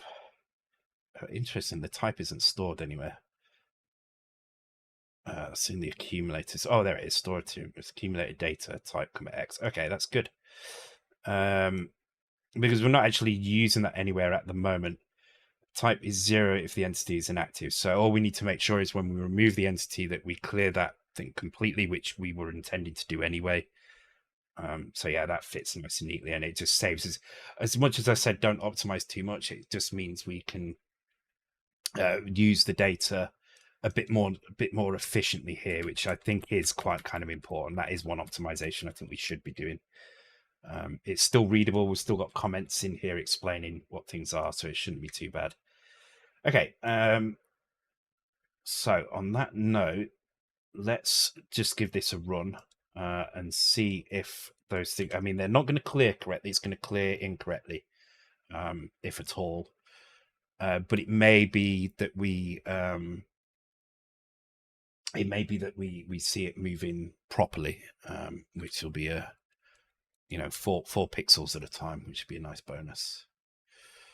Russell W is 30 kpig. I can't remember who it was I was talking to. Someone I was talking to the other day was talking about the size of SID tunes on the Mega 65, and I was saying that I would probably give 4 to 8K for a SID tune on a Mega 65. I would consider that a reasonable amount of space for a SID tune.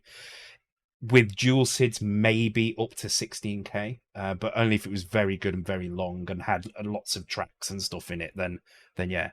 But I remember, I can't remember who it was I was talking to, but I remember having not an argument, but I remember having a difference of opinion, let's say, with somebody who said that it would be probably around about 64 kilobytes for a tune. I was like, no, that's not. No. For a start, I would never give. I'm sorry, musicians out there, but I would never give musicians 64 kilobytes for a SID tune. No, I just no, won't happen. Unless you write your own SID routine, which pulls the data very quickly from Attic RAM, runs it, and does it very, very quick indeed. I'm drinking a bit of Pepsi now. Then no, I would not do that. Okay, why is that not loading? That's not loading because... Oh, okay, jump distance to far, line 360. Okay. Oh, okay, because that loop's now really big. Okay, so...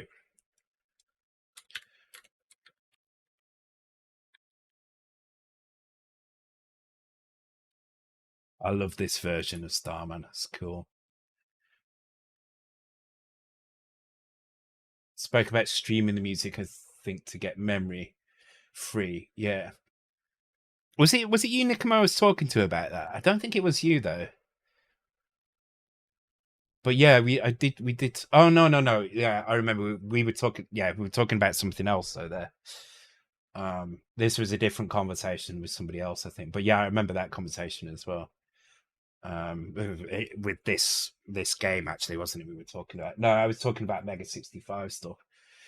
So the solution I came up with for the Mega 65 was to actually store the SID routine up in Attic RAM somewhere. So you store it way out of the video RAM. Because the problem is you've only got 384 kilobytes of video RAM, RAM that's accessible to the video processing. And 64 kilobytes of that is the normal lower 64 kilobytes that you're used to using on the C64. And that's the only 64 kilobytes you can use for running code. Right, you can't run code in the upper areas of video RAM or in Attic RAM. But what you can do is you can bank in some of that RAM from either Attic RAM or from the upper area of video RAM into that lower 64 kilobytes and then execute it. So what I was thinking would probably be the sensible way to do this is you put all the SID music up in Attic RAM, you bank it into the lower RAM when you need to run it, and then you bank it out when you've finished again. So you bank it in, run it. As soon as it exits, you bank it out again. Then that way, because music is only really going to affect IO RAM. It doesn't do anything to the screen. It doesn't make any changes to anything visual on the screen. It's self-contained in that all the data is in that block of code anyway. So you don't need to do anything. You just need to bank it in. But again, 64 kilobytes is not going to happen. For a start, 64 kilobytes would mean you would have no space for any other code. I think you would probably most allow 16 kilobytes for a tune, because that would give you a nice chunk that you could bank in somewhere where it wouldn't override any kind of video. Although with Mega 65, you shouldn't really be using the lower 64 kilobytes anyway for video. You should be using somewhere a bit higher than that. Wouldn't that assume that the tune isn't played constantly though? That would assume that the tune is executed once per frame, or whenever you want to execute, you bank it in, which is fine. You can't have tune code running and game code running at the same time. You either use one or use the other one. You can't use them both. So yeah, exactly. So you would have set an interrupt up for the music. As soon as the interrupt fires, you would say you've got I don't know, say you've got your main game loop at C0000 all the way up to FFFF, right? So you've got it in the top 16 kilobytes.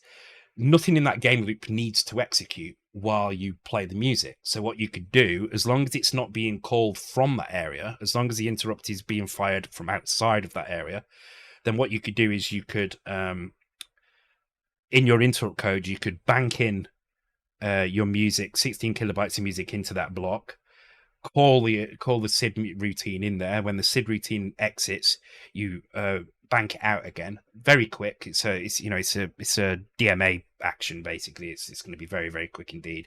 In fact, it's not even DMA. It's kind of IO bank. Well, not even IO banking. It's just memory banking. And it would be very, very quick, and it would mean you wouldn't have to worry about using any of video memory for the music, which is good. Take care, Microman. Thanks for joining.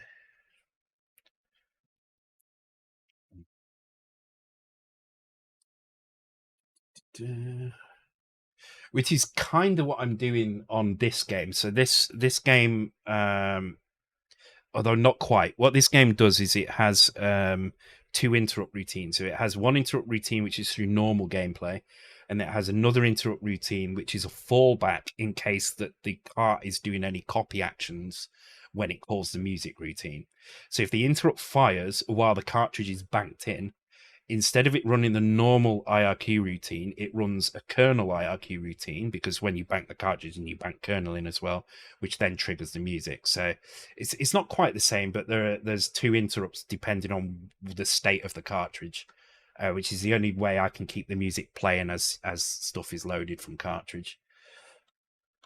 Which, thank God, is not the cause of the crashes that I was getting. That turned out to be laser and what was it? I think it was a multiplex thing, wasn't it, in the end? Type basic. Oh, okay. Yeah, this is one of the problems. You have to use labels, not constants, because they're scoped differently, and you can't see that scope from outside. So constants are fine if you're using them inside the scope of the program, but we're not, so it has to be outside. Line 255, so it's going to be another long branch thing. That's this one here. Okay, so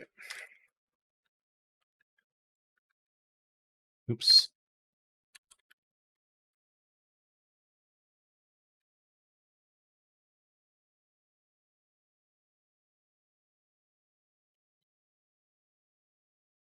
Just watched the Matrix 4 trailer. So yeah, it does look really good, doesn't it? I'm kind of looking excited to that.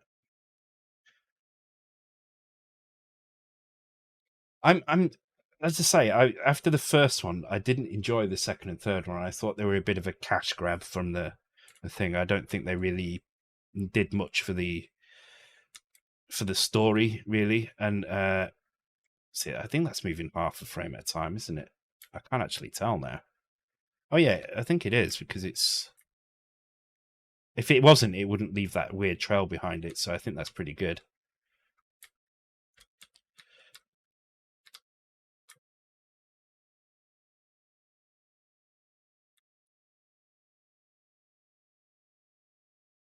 Okay, good. All right, so let's fix the clear routine. And then we've got about an hour left, so that's pretty good progress tonight.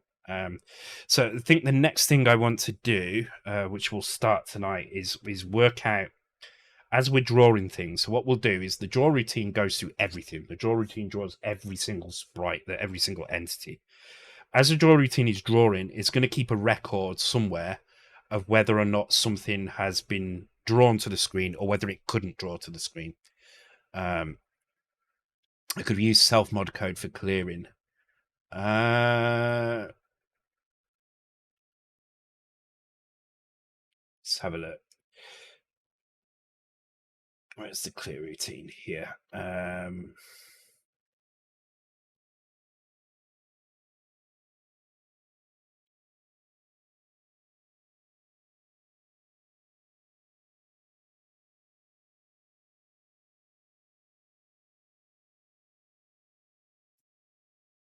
I'm not sure how it would be done in a way that would save much, really. What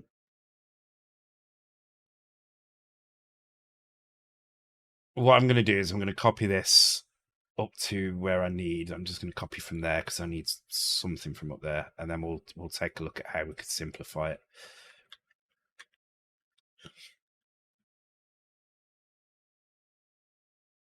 Using the drawer, yeah, that is the thing, but I'm worried that that's going to add some complexity to it. But let's take a look if we can figure out how to do it in this routine here, in this clear routine. Then we can change this clear routine to be a kind of draw element routine, and it will draw whatever we tell it to draw at this point. And then basically I can get rid of everything from here downwards, pretty much, and just kind of make some small changes. But let's have a look. Let's see if we can do this smartly. So yes, we need to do this. We absolutely have to draw, set the low and high. This is not what I want to grab here. What I want to grab is this value here. And what I want to do is AND that with 0, 3. Okay, so now I have a draw type in the accumulator. And that's going to do these things here. Okay, so now we know where we're jumping to. So let's have a look. If we were to do this with self-mod code, we'd have to change basically what we write into these positions.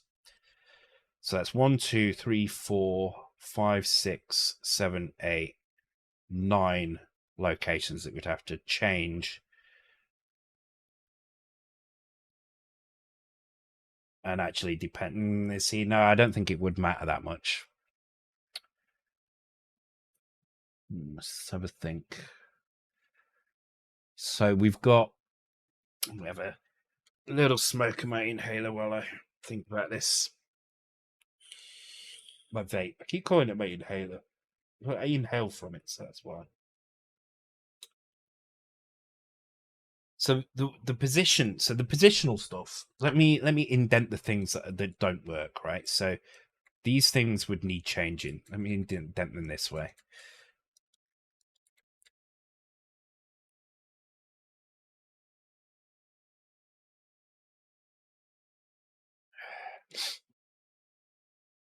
So those are the things that would need changing. Of course, the other option is to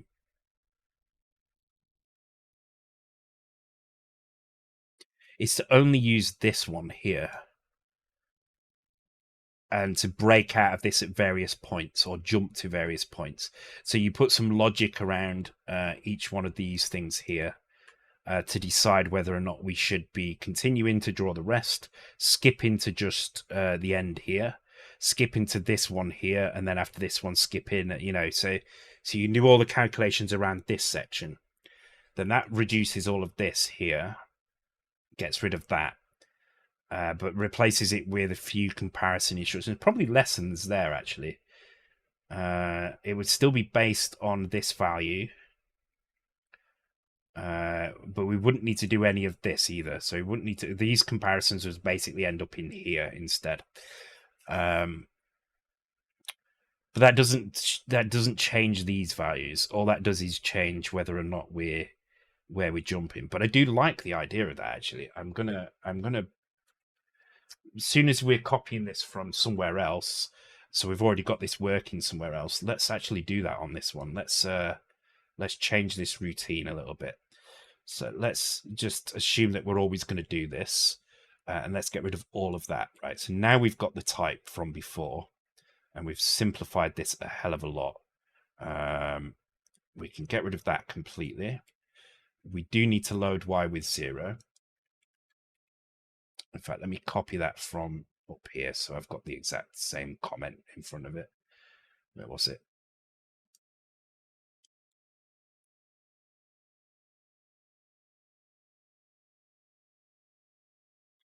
There we go, right.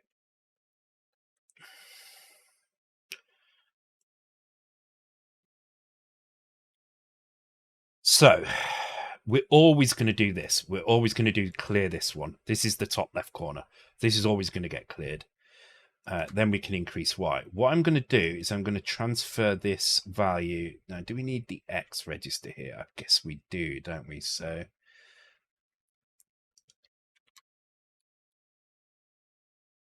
I'm going to put a restore there, and I'm going to store that.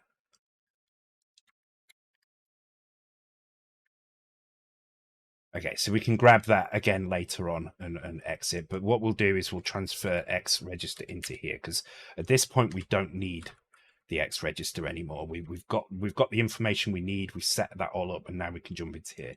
So now what we can do is we can say, okay, is the X register 0? Now it's a bit annoying. I never like doing a compare with 0, but in this case we kind of need to, because we've used the accumulator and we've used the Y register. So if it is equal to 0, we don't need to do anything. We can jump to done size.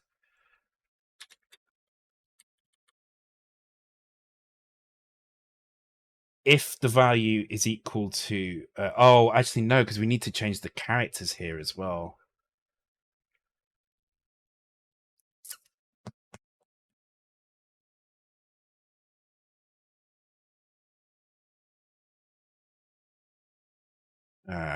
This isn't going to work, is it?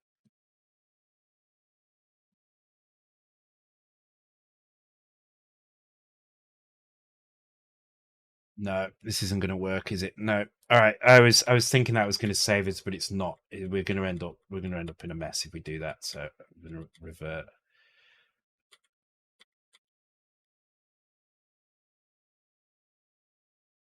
It was a fine idea, but I think we're just going to make things, and this goes against what I was saying about the optimization. So let's just keep it as it was. We can always come back and look at this later. So now let's just leave it alone.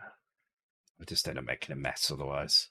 And then one drunken night when I'm trying to figure out what's going on, I will have no idea what the hell I've done. So, okay.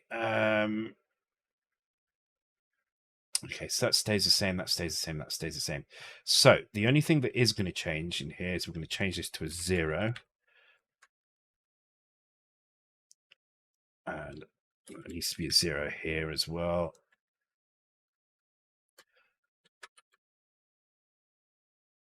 Needs to be 0 because we've done a change here. We've done an add 28, so we definitely need to store that again. Here, though, we just need to do it once. We don't need that one because we don't actually change the accumulator again. Likewise, in this one, we can skip every other. We can skip that one there. But we do need it again here because we're on a new row at this point. Which means the accumulator is 27 or whatever it was. At the end here, don't need that. That can go. Y register should be correct. Okay, that should be fine now. So let's have a look.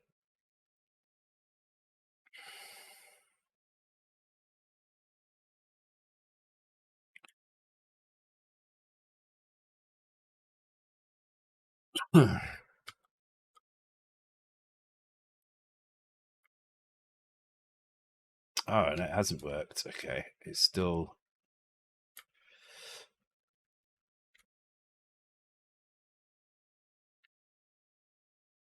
Oh, interestingly, it doesn't seem to be... It seems to be just on the 1x2 and the 2x1s here. So let's have a look. 0, store it there. Yeah, 0, store it there. Add 28, go on to the next row.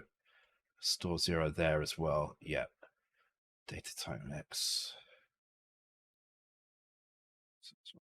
Okay, that should be fine. What's that?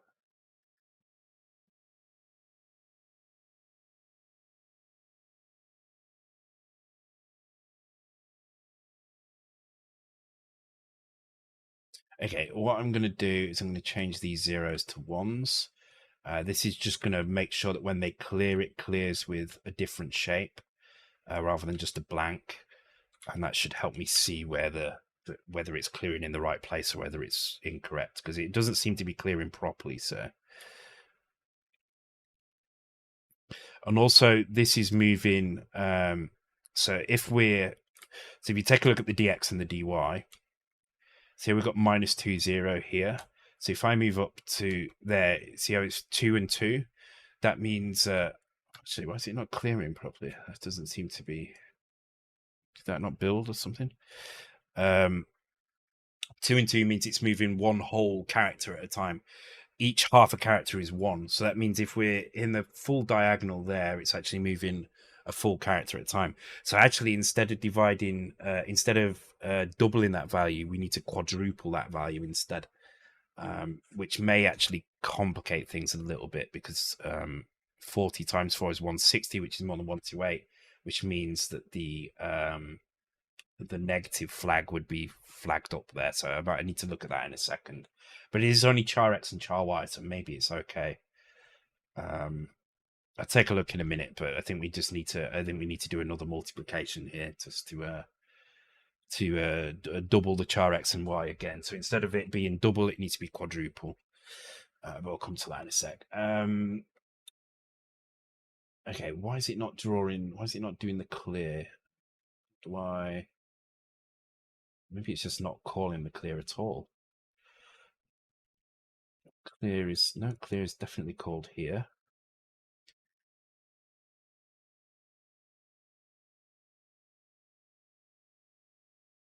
Screen vec, screen high. Okay, they're not set in there, so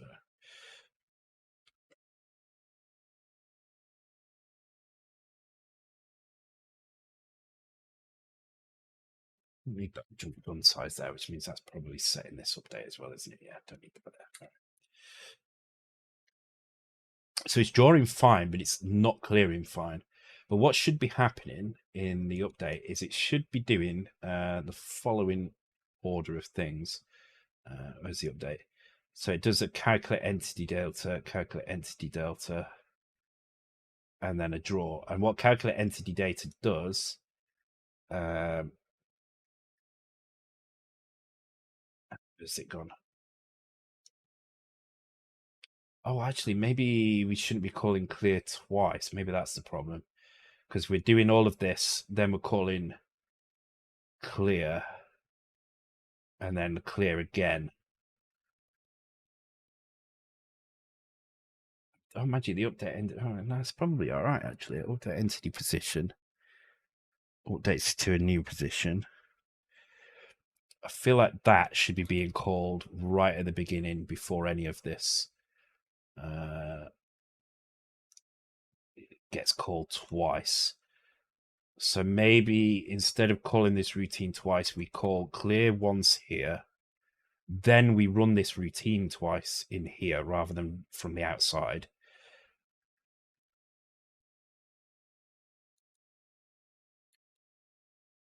So that's, yeah, that would be more efficient as well. Okay, yeah, let's do that.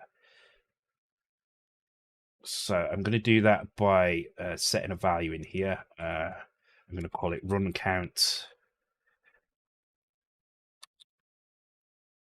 And that's going to be decreased here. So we're going to decrease run count, branch if equal.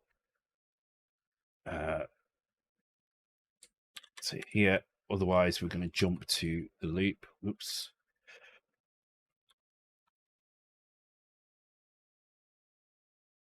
No, there's a loop there, so I'll call it outer loop. And this will actually give us a bit better control. So if we did want to run this like 3 times, it would give us much better control over it. So we jump to outer loop here, which is basically just going to go through this whole thing again, but with the next character.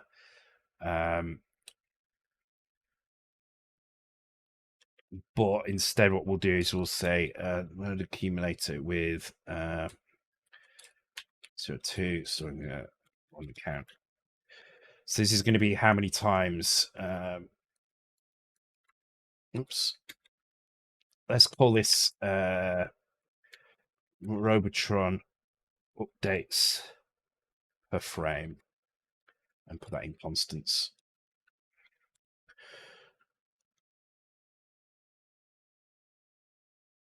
I do like this tune. It's just mad, but I like it.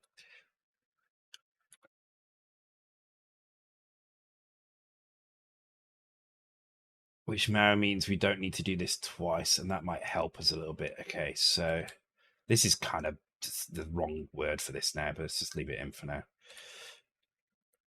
So we do a calculate entity data. That will come down here, and calculate entity data will then run this loop.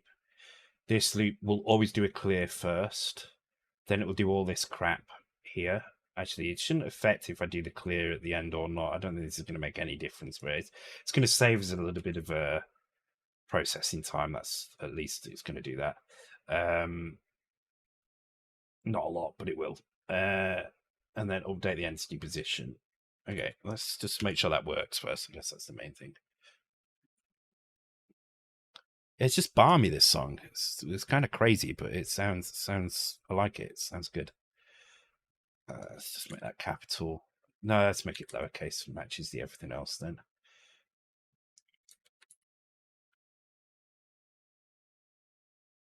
I say I'm going to go till past. I'm not going to do Resident Evil tonight. I really don't feel up to it. I feel very weak and shaky, but I just need to sleep it off again.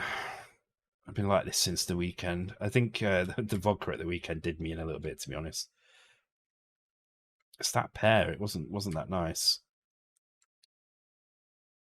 Okay, so it's just not clearing in the right place. So let's go back and have a look at why it's not clearing. So we are running the clear routine, which comes in here. This clear routine messes around with the X register. Messes around with the Y register, but leaves the X register alone, which is good. It gets the screen high and the screen low from where it should be doing, and it uses the Y register as 0, which I'm going to actually move to here, just so it's a bit closer to the thing here. So it starts the Y on 0, yeah, and then really just does what we would expect it to do for the other ones. Although it should be drawing character 1 in these locations, which is interesting because it doesn't seem to be doing that. Let me just check what character 1 is. It should be that block like that, but it's not doing that. Interesting. Actually, that's super interesting. Why isn't it drawing that? Every time it clears, it should be drawing this character.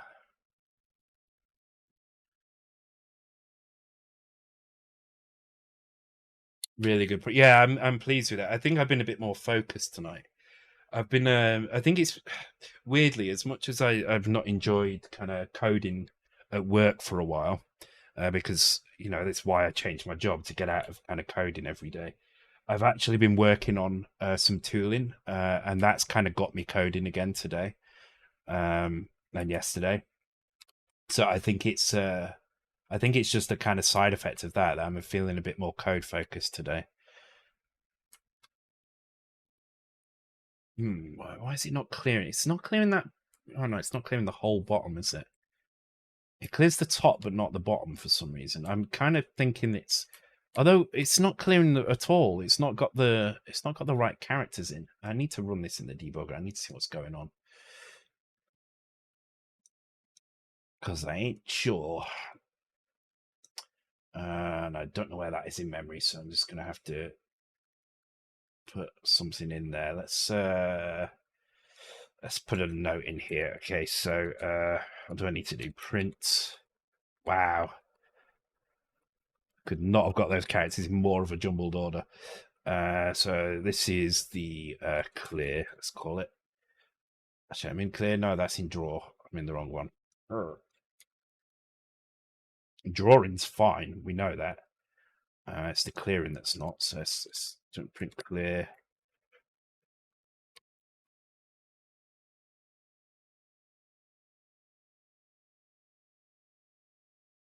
Okay, let's just close everything down.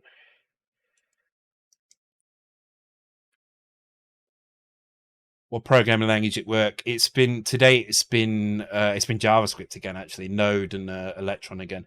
So just writing. I mean, I can tell you what it is. It doesn't really matter. I'm writing a security-focused code review app. So it's a standalone desktop application but that does have a web-based counterpart as well. So you can go onto the web and use it as well. And basically, it allows you to load a GitHub repo. Examine it, automatically generates a UML diagram of the code.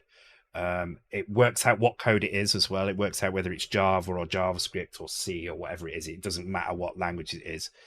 We just have to write a kind of grammar pack for it, basically, so it can recognize and pass it into UML. It generates the UML. Then when you click on things in the UML tree, it will show you the code for that section. And you can tick it off in the UML to say that it's been reviewed. You can add comments as a whole kind of thread comment system, which is what I've been working on today, and just basically allows you to kind of review projects as a whole, rather than, because from a security point of view, you tend to look at projects at the end or at set milestones.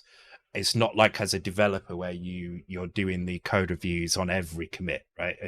As a developer, when you commit something, you code review it, and then you make a pull request, it gets code reviewed. Once it passes the code review, it gets added to the GitHub. From a security point of view, when you're looking at internal code that somebody's written, you tend to just get everything all at once towards the end of the project. So you don't have that incremental process to work through.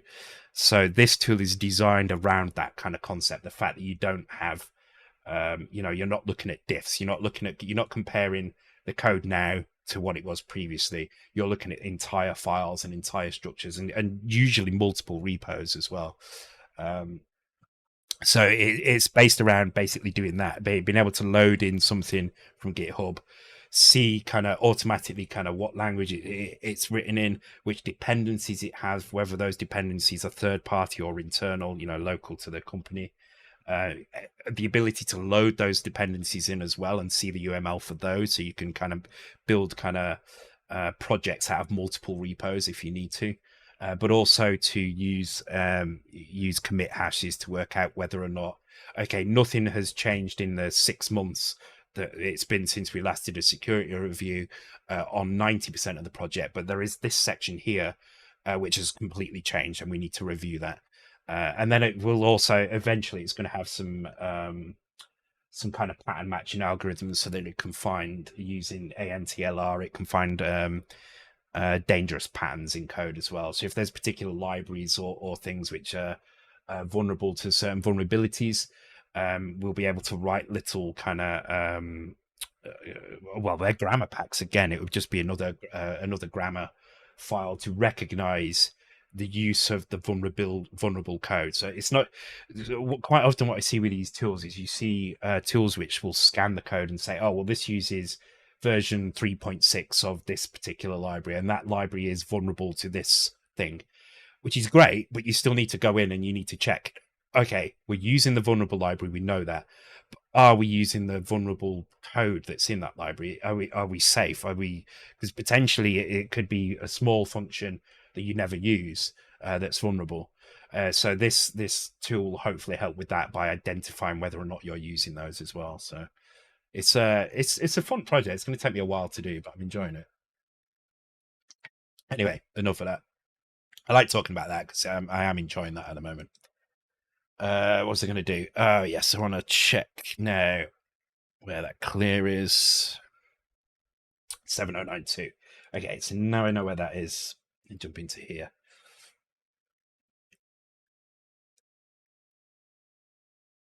The reason I'm doing it in JavaScript is A, because I'm really used to it, but B, we want it to kind of be it clears since the color is black, therefore we don't see char1. Does it set it to, I don't think it sets it to black. As far as I can tell, the color is white. Let's check when we see it on the screen anyway. We can go and we can, oh, actually it won't tell us the color, will it? That's fine. It's fine. What we can do, we can pause it, find out where it is, and then check. Okay, so this location here, I mean, it's not right because it's not clearing the bottom. You see how it should be clearing the bottom as well, and it's not doing. But yeah, I mean, it's worth checking just to see if this screen location happens to be correct. So this is 1A and 9. So let's just bring up the calc. That's the wrong thing to press. So let's change this into programmer mode. Let's put it in hex. So we want 9 times 28 plus 1A gives us 182. So that's C182 is where this is at. This one here, sorry. C182. So let's have a look at C182. We hopefully should see 0 in there, which we did. Well, actually, we kind of want to see 1, but we're not. We're seeing 0. But let's just check the color ramp while we're at it, which is going to be D982. Yeah, so they're all set to 1. So the good thing about this program is there's very little color ramp changing at all.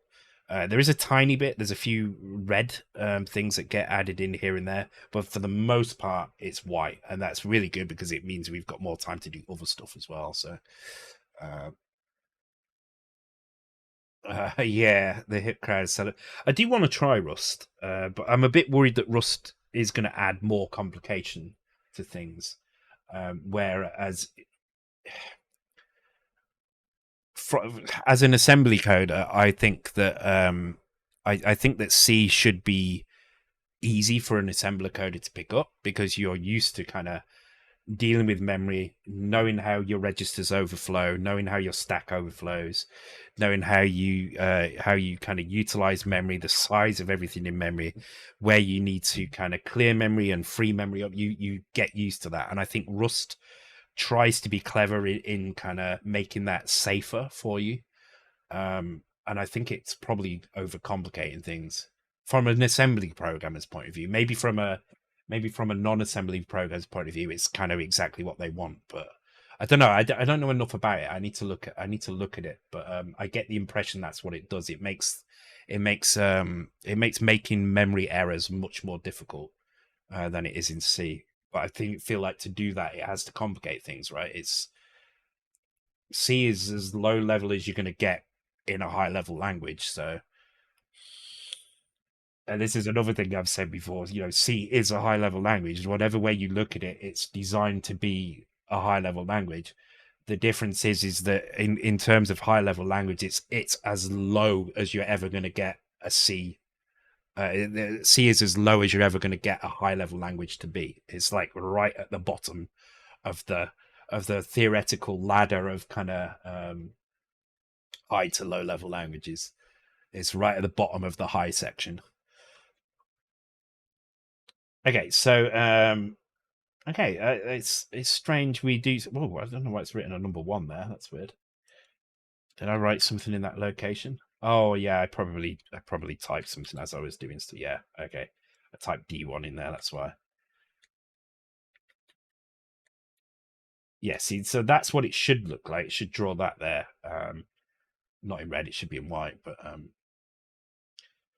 please do write a Rust 6502 compiler. That would be fun, wouldn't it?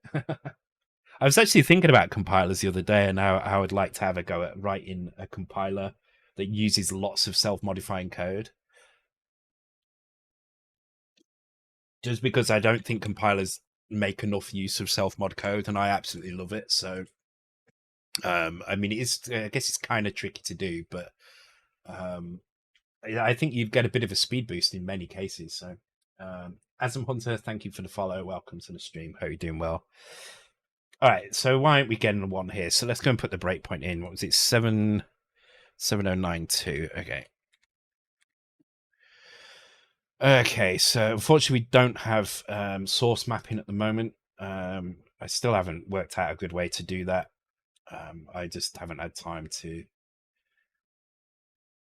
get that. But that's going to be at this location here. So there's 1, 2, 3 comparison instructions. Then we jump straight into these bits. Actually, that should be 1 there. I don't know why that's changed, but it shouldn't matter. We're not seeing any of these do anything. So my theory is that maybe it's not even getting to this point. So let's just put a breakpoint in there and start the. Well, no, it is getting to that point because it's running this piece of code, right? So let's step through.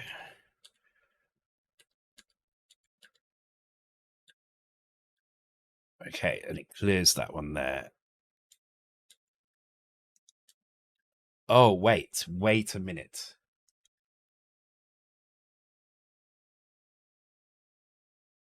Wait a minute. I think I've got it. However, it still doesn't explain why it's not drawing these ones, so I need to run this again and figure out why it's not drawing the ones, because that is a problem. In fact, I think I can just put a breakpoint in it now, can't I? I think the breaks are working.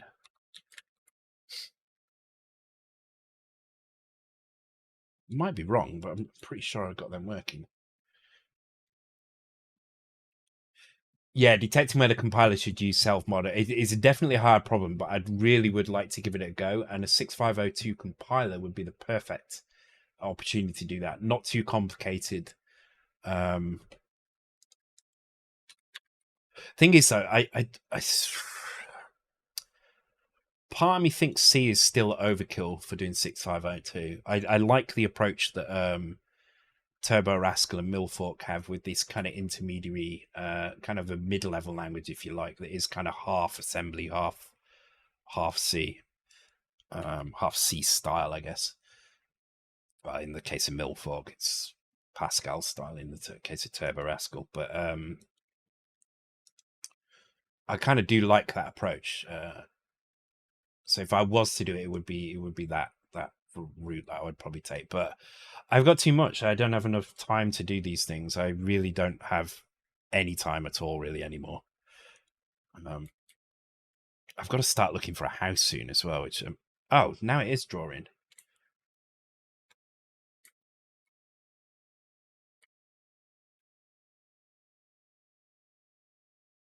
Okay, this is good. So I think the problem is now, what's happening is also that breakpoint did not work. After using Milfork and TIC, I prefer Milfork. I think Milfork is more C-like, isn't it? So I think I would probably prefer Milfork over TRSE. However, I do. I do. Yeah. I mean, to me, they're both. They're both kind of a step of a level of easiness above assembly. So, they make assembly less painful by giving you. I mean, I'm kind of doing the same here with the macros, right? It's just a very very complex macro system to allow you to do things. Yeah, I got to know about the begin end stuff. Yeah, that is very Pascal, isn't it? God, I haven't used Pascal for a long time. I used Turbo Pascal at college when I was like 18 or something like that. I haven't used it since. I did like it at the time, though.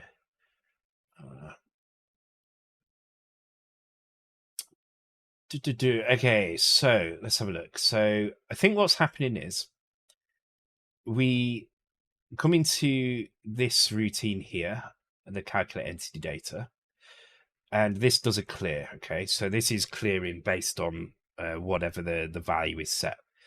Then we do some calculations in here, and we set our delta x and our delta y. So we actually set these values. Where is it? Data dy, data dx.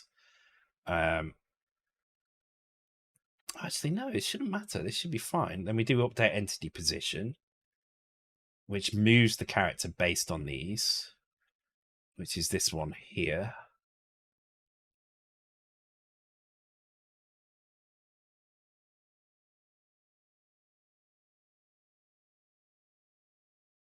Huh. I was thinking that maybe it was the dx and dy were not correct at the time it cleared, but actually it clears based on the previous version. So we set the dx and then we set the dy. We update the entity. The dx and the dy don't change here. Oh no, we set them based on the character position. But the character position is updated in here, right? So we update the character position. We draw it, which also doesn't change anything. Drawing doesn't do any changes to char x, char y. It just draws. And then the next time we revisit that, the first thing we do is a clear. So I'm not sure why that's not right.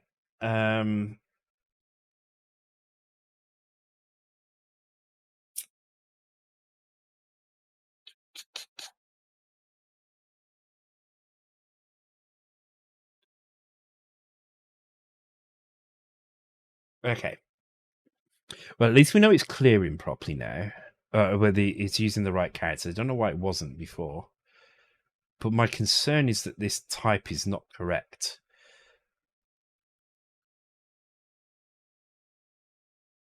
Let's take another look.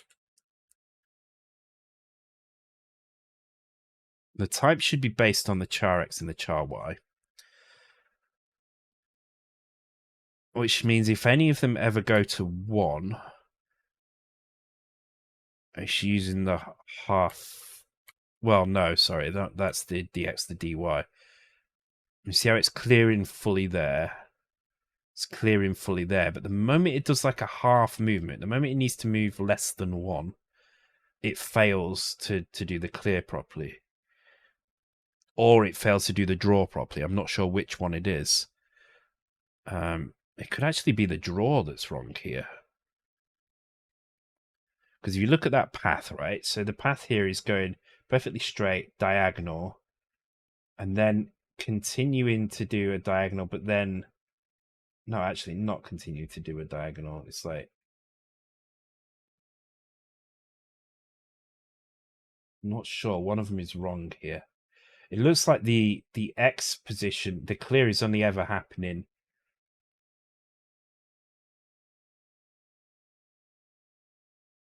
Wait, did it clear 2? Should it cleared 2 down? Oh, wait. Is it getting these two mixed up? Maybe it's getting them mixed up for some reason. But why would that be different to the draw? It should match the draw. 1 2 and 2 1. 1 2 and 2 1. Yeah, okay, it should match. Just double checking here. 1 2 would be onto the next line. Transfer Y to the accumulator. Actually, why am I even doing this ad here? This is completely stupid. I shouldn't be doing that at all. What I should be doing is that. I know what value I'm coming from, so I shouldn't need to... I shouldn't need to do any addition at all, which means I should also not need to do that. Okay, so I don't know why I was doing that. That was weird. Okay, well that takes a nice chunk out, so that's good. Okay, so let's go and do that in the update as well. So do that here. So Y 28. God's sake, I don't know why I wasn't doing that before. I think I was assuming that the offset could have been anything starting at anything other than 0. Could have started as something other than 0. Which of course it can't. It's always going to be at 0. But I don't think that's going to make any difference. But it's just something I noticed. So let's say it's a few bytes anyway. He did like the 68k instruction set when moving from 6502 to 68k. It was luxury, yeah. Yeah. All them registers, man.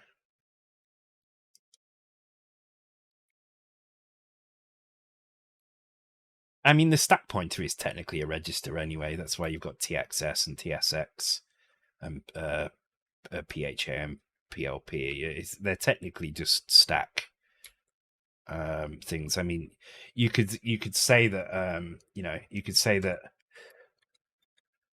you've got transfer X to stack, transfer stack to X, but technically that's a stack pointer, right? So you've also got push accumulator onto stack, which is in its own way is like doing transfer accumulator to the indirectly to what the stack pointer is pointing to, and transfer the stack pointer to it. So they're just funky ways of using it. So the stack pointer is a register.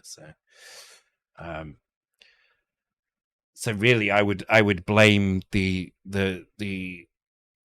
designers of 68,000 Motorola for calling it A7. Why not just call it SP and then you're done with it? Then you don't cause issues then, do you? So it's a weird choice. You can use so you can use SP instead. See, that's the first thing I would do, is I would make sure that A7 was removed as a register name, and SP was the only thing you could use.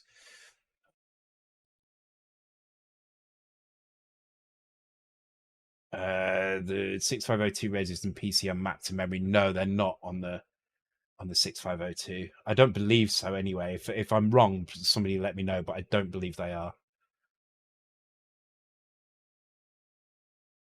Yeah, in fact, they can't be, because you can map everything out and it still all works. So they're not part of zero page. They're not. I mean, you'd need 1, 2, 3, 4 registers and program counter 5, 6, and flags 7. So you'd need 7 bytes to do it, and there aren't 7 bytes anywhere that well, maybe, well, the top end FFF could be, but no, I don't think they are. I don't think they are mapped into memory. No, they're not. They can't be. I know there are routines you can use from basic to read and set the accumulator. Like, there are certain values in zero page, I believe, that when you're using basic will set the accumulator for you before you do an SYS call.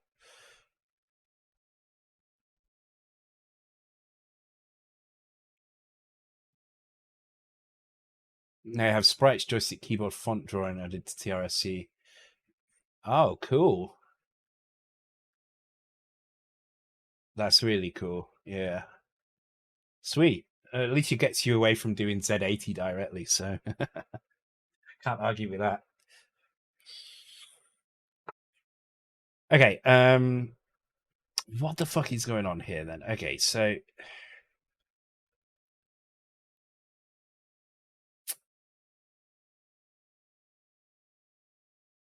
the entity position is here. This is char X and char Y.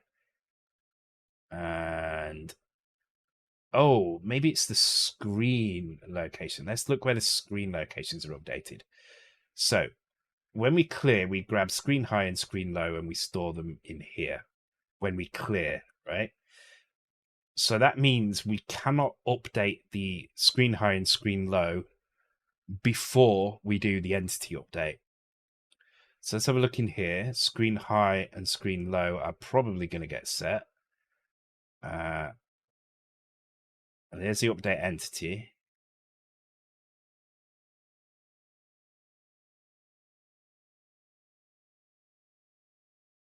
No, we're loaded in there. Okay. Where's the screen high and screen low? Oh, it's in the draw function. Okay. So let's think. Hey. Hey, Anton. How's it going? How you doing? Well. And thank you for the bits. I'm not drinking anything tonight, so I can't cheers you. I'll finish the last drop of Pepsi I've got in my bottle, so cheers. I'm taking it easy because I don't feel too great, so I'm gonna finish very soon, in about 10 minutes. So I'm gonna stop and carry on with this on next week. We'll do we're going to do so this Saturday, by the way, we're going to do Mega 65 disk stuff. So I want to go over the floppy routine that I've got.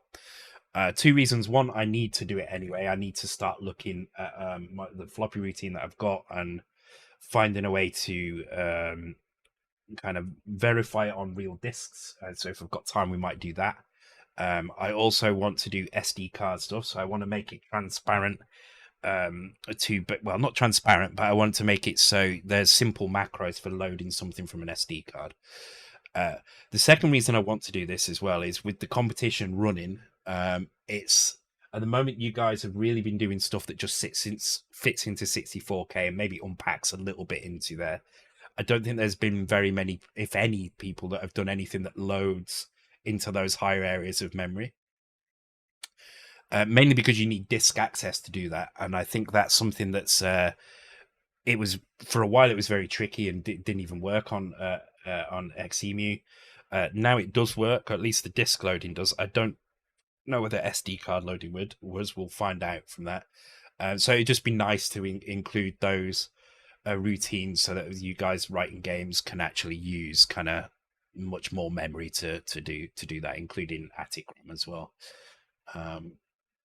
The TRC game uses relocate sprite pointers, no 16K restriction. Yes, I assume that what a lot of people were doing were maybe using kind of screen RAM and maybe copying some stuff up into that upper area.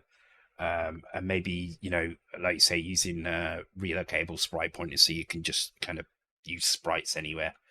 But I don't think many people are actually loading a ton of assets up in that area, which is something to write the best games, you're going to have to do that. So, if you want to have full color screen full of characters. So if you want to, I don't know, have a full color character set, right? So 255 characters, but in full color, that's 16 kilobytes straight away. Now, if you want to kind of do raster rewritable for sprites as well on top of that, you're probably looking around about 128K to do a decent amount of sprites and map data for Turrican, for instance, was about that. I think it was 128K, give or take, in assets, maybe a bit more actually. But you'd need to have the loader code to do that. You can't just make a PRG that loads up into that area because you've got C65 read-only RAM up there. The reason it's read-only RAM and not called ROM is because you can turn the read-only off, and then you can overwrite the C65 ROM that's in that area. So it is RAM, but I call it read-only or write protected RAM, I guess is probably the better way to call it. You can turn that write protection off and overwrite with the C65 ROM. But you do need that to initialize the initial load. So when you do the first load from disk, you're using that C65 ROM to do that. So if you try and overwrite that with your PRG, then things won't load properly. You'll get crashes and all sorts of weird stuff. So, and you won't be able to do it anyway because it's write protected. So having those routines is going to be useful because it's going to allow you to create a little stub program that does load into the bottom 64 kilobytes and then load in all your assets into the upper RAM. And there's plenty of examples of that throughout the code that we've done. So anyway, is there any Omega 65 memory map? I think Snoopy did one. Anton will probably know better. I do vaguely remember Snoopy doing one. To be honest, though, you can get most of it from the manual. You tend to, so if you look at the very beginning, the chipset reference is the one I use the most. But if you look at the chipset memory, there at the beginning of the book, there is the native memory. Oh God, it's disappearing. There is the God no. There's a native memory map. It's like the first chapter in the chipset reference, and it tells you what's in each of those areas. It's not super kind of detailed, but the main thing you need to know really is do your normal banking. So do your 0-1 banking to store 35 in 35 in 0-1, 3-5 hex that is. And then set the value in D030. So D030 will turn off the mapping of the C65 ROM to the various areas of the lower 64K. And then you need to make the C65 ROM writable. So if you make the C65 ROM writable, you get everything from 2001 at the start of your basic program all the way up to 5FFFF. So you get 384 kilobytes more or less. So it's a little bit less because there's a bit left before 2000. And there's some stuff you can use before 2000, but I would recommend trying to avoid kind of using that where you can and only use that if you start running out of memory.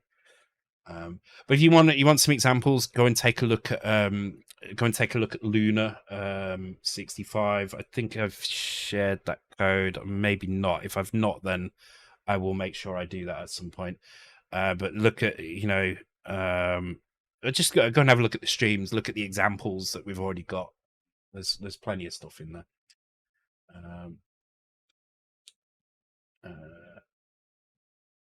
Was it Snoopy who did that?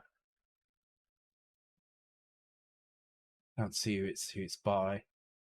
Thank you, Anton. I knew you would know what it was. It was Snoopy. Cool. yeah. So that'll give you some more details about it.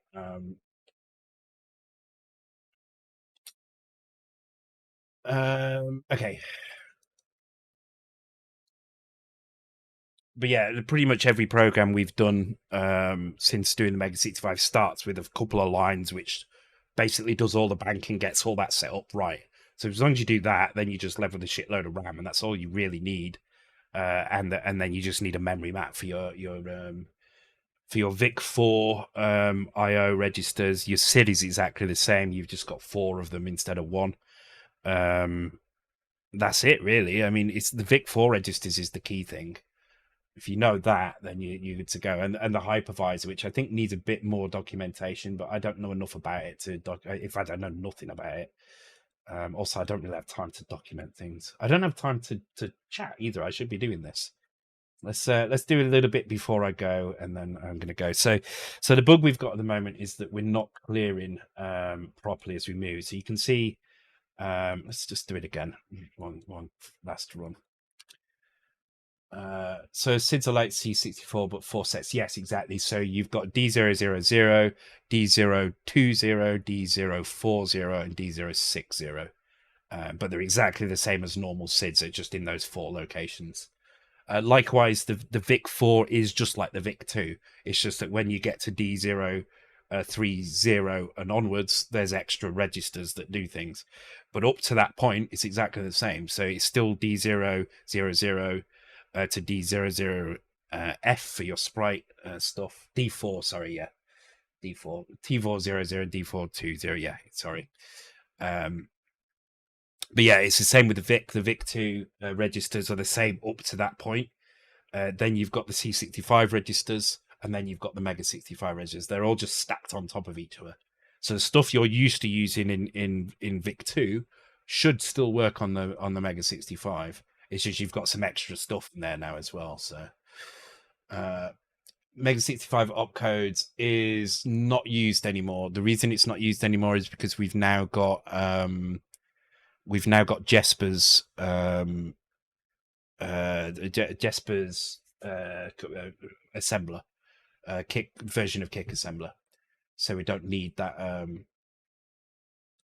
We don't need that opcodes. That was basically a set of pseudo commands and macros to simulate, to create the same instruction set that we use now. It's pretty much doesn't make any difference. Using this new assembler, it's exactly the same. It's just not needed that file anymore. So you can pretty much ignore that. If you let me know though where it's been, where it says that you should use it, just I will make sure I change that, because I thought I'd pointed them all to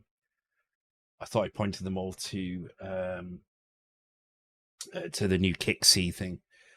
Does that work on 5.2? So I'm using 5.13, I believe, or maybe 5.16, 5.13. Oh no, that's my normal kick. I don't know. I think it's 5.13 I'm using on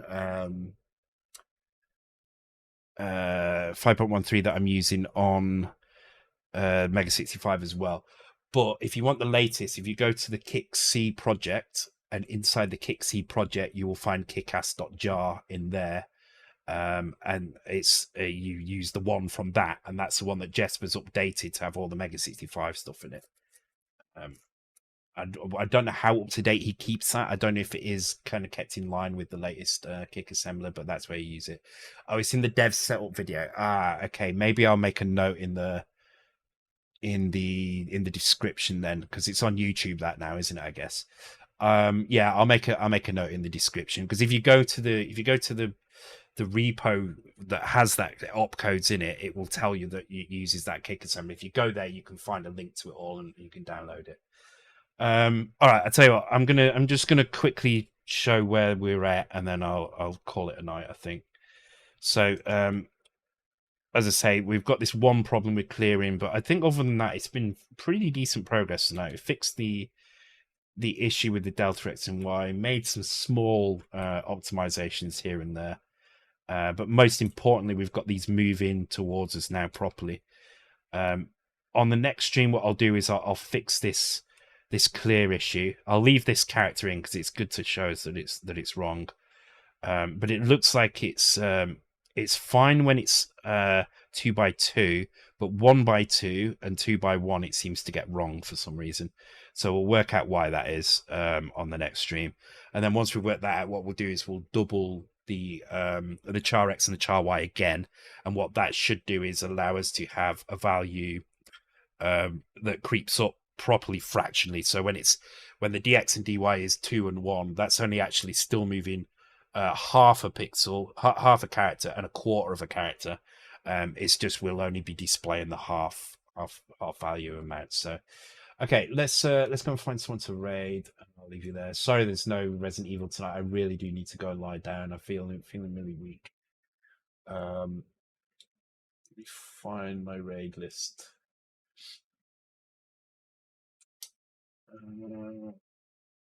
Pocket Watch. Use Pocket Watch. Let's raid Pocket Watch. Software and game development sounds good. I'm not entirely sure what they're doing, and I'm not sure. I'll be honest, I'm not sure who they are. So, yeah.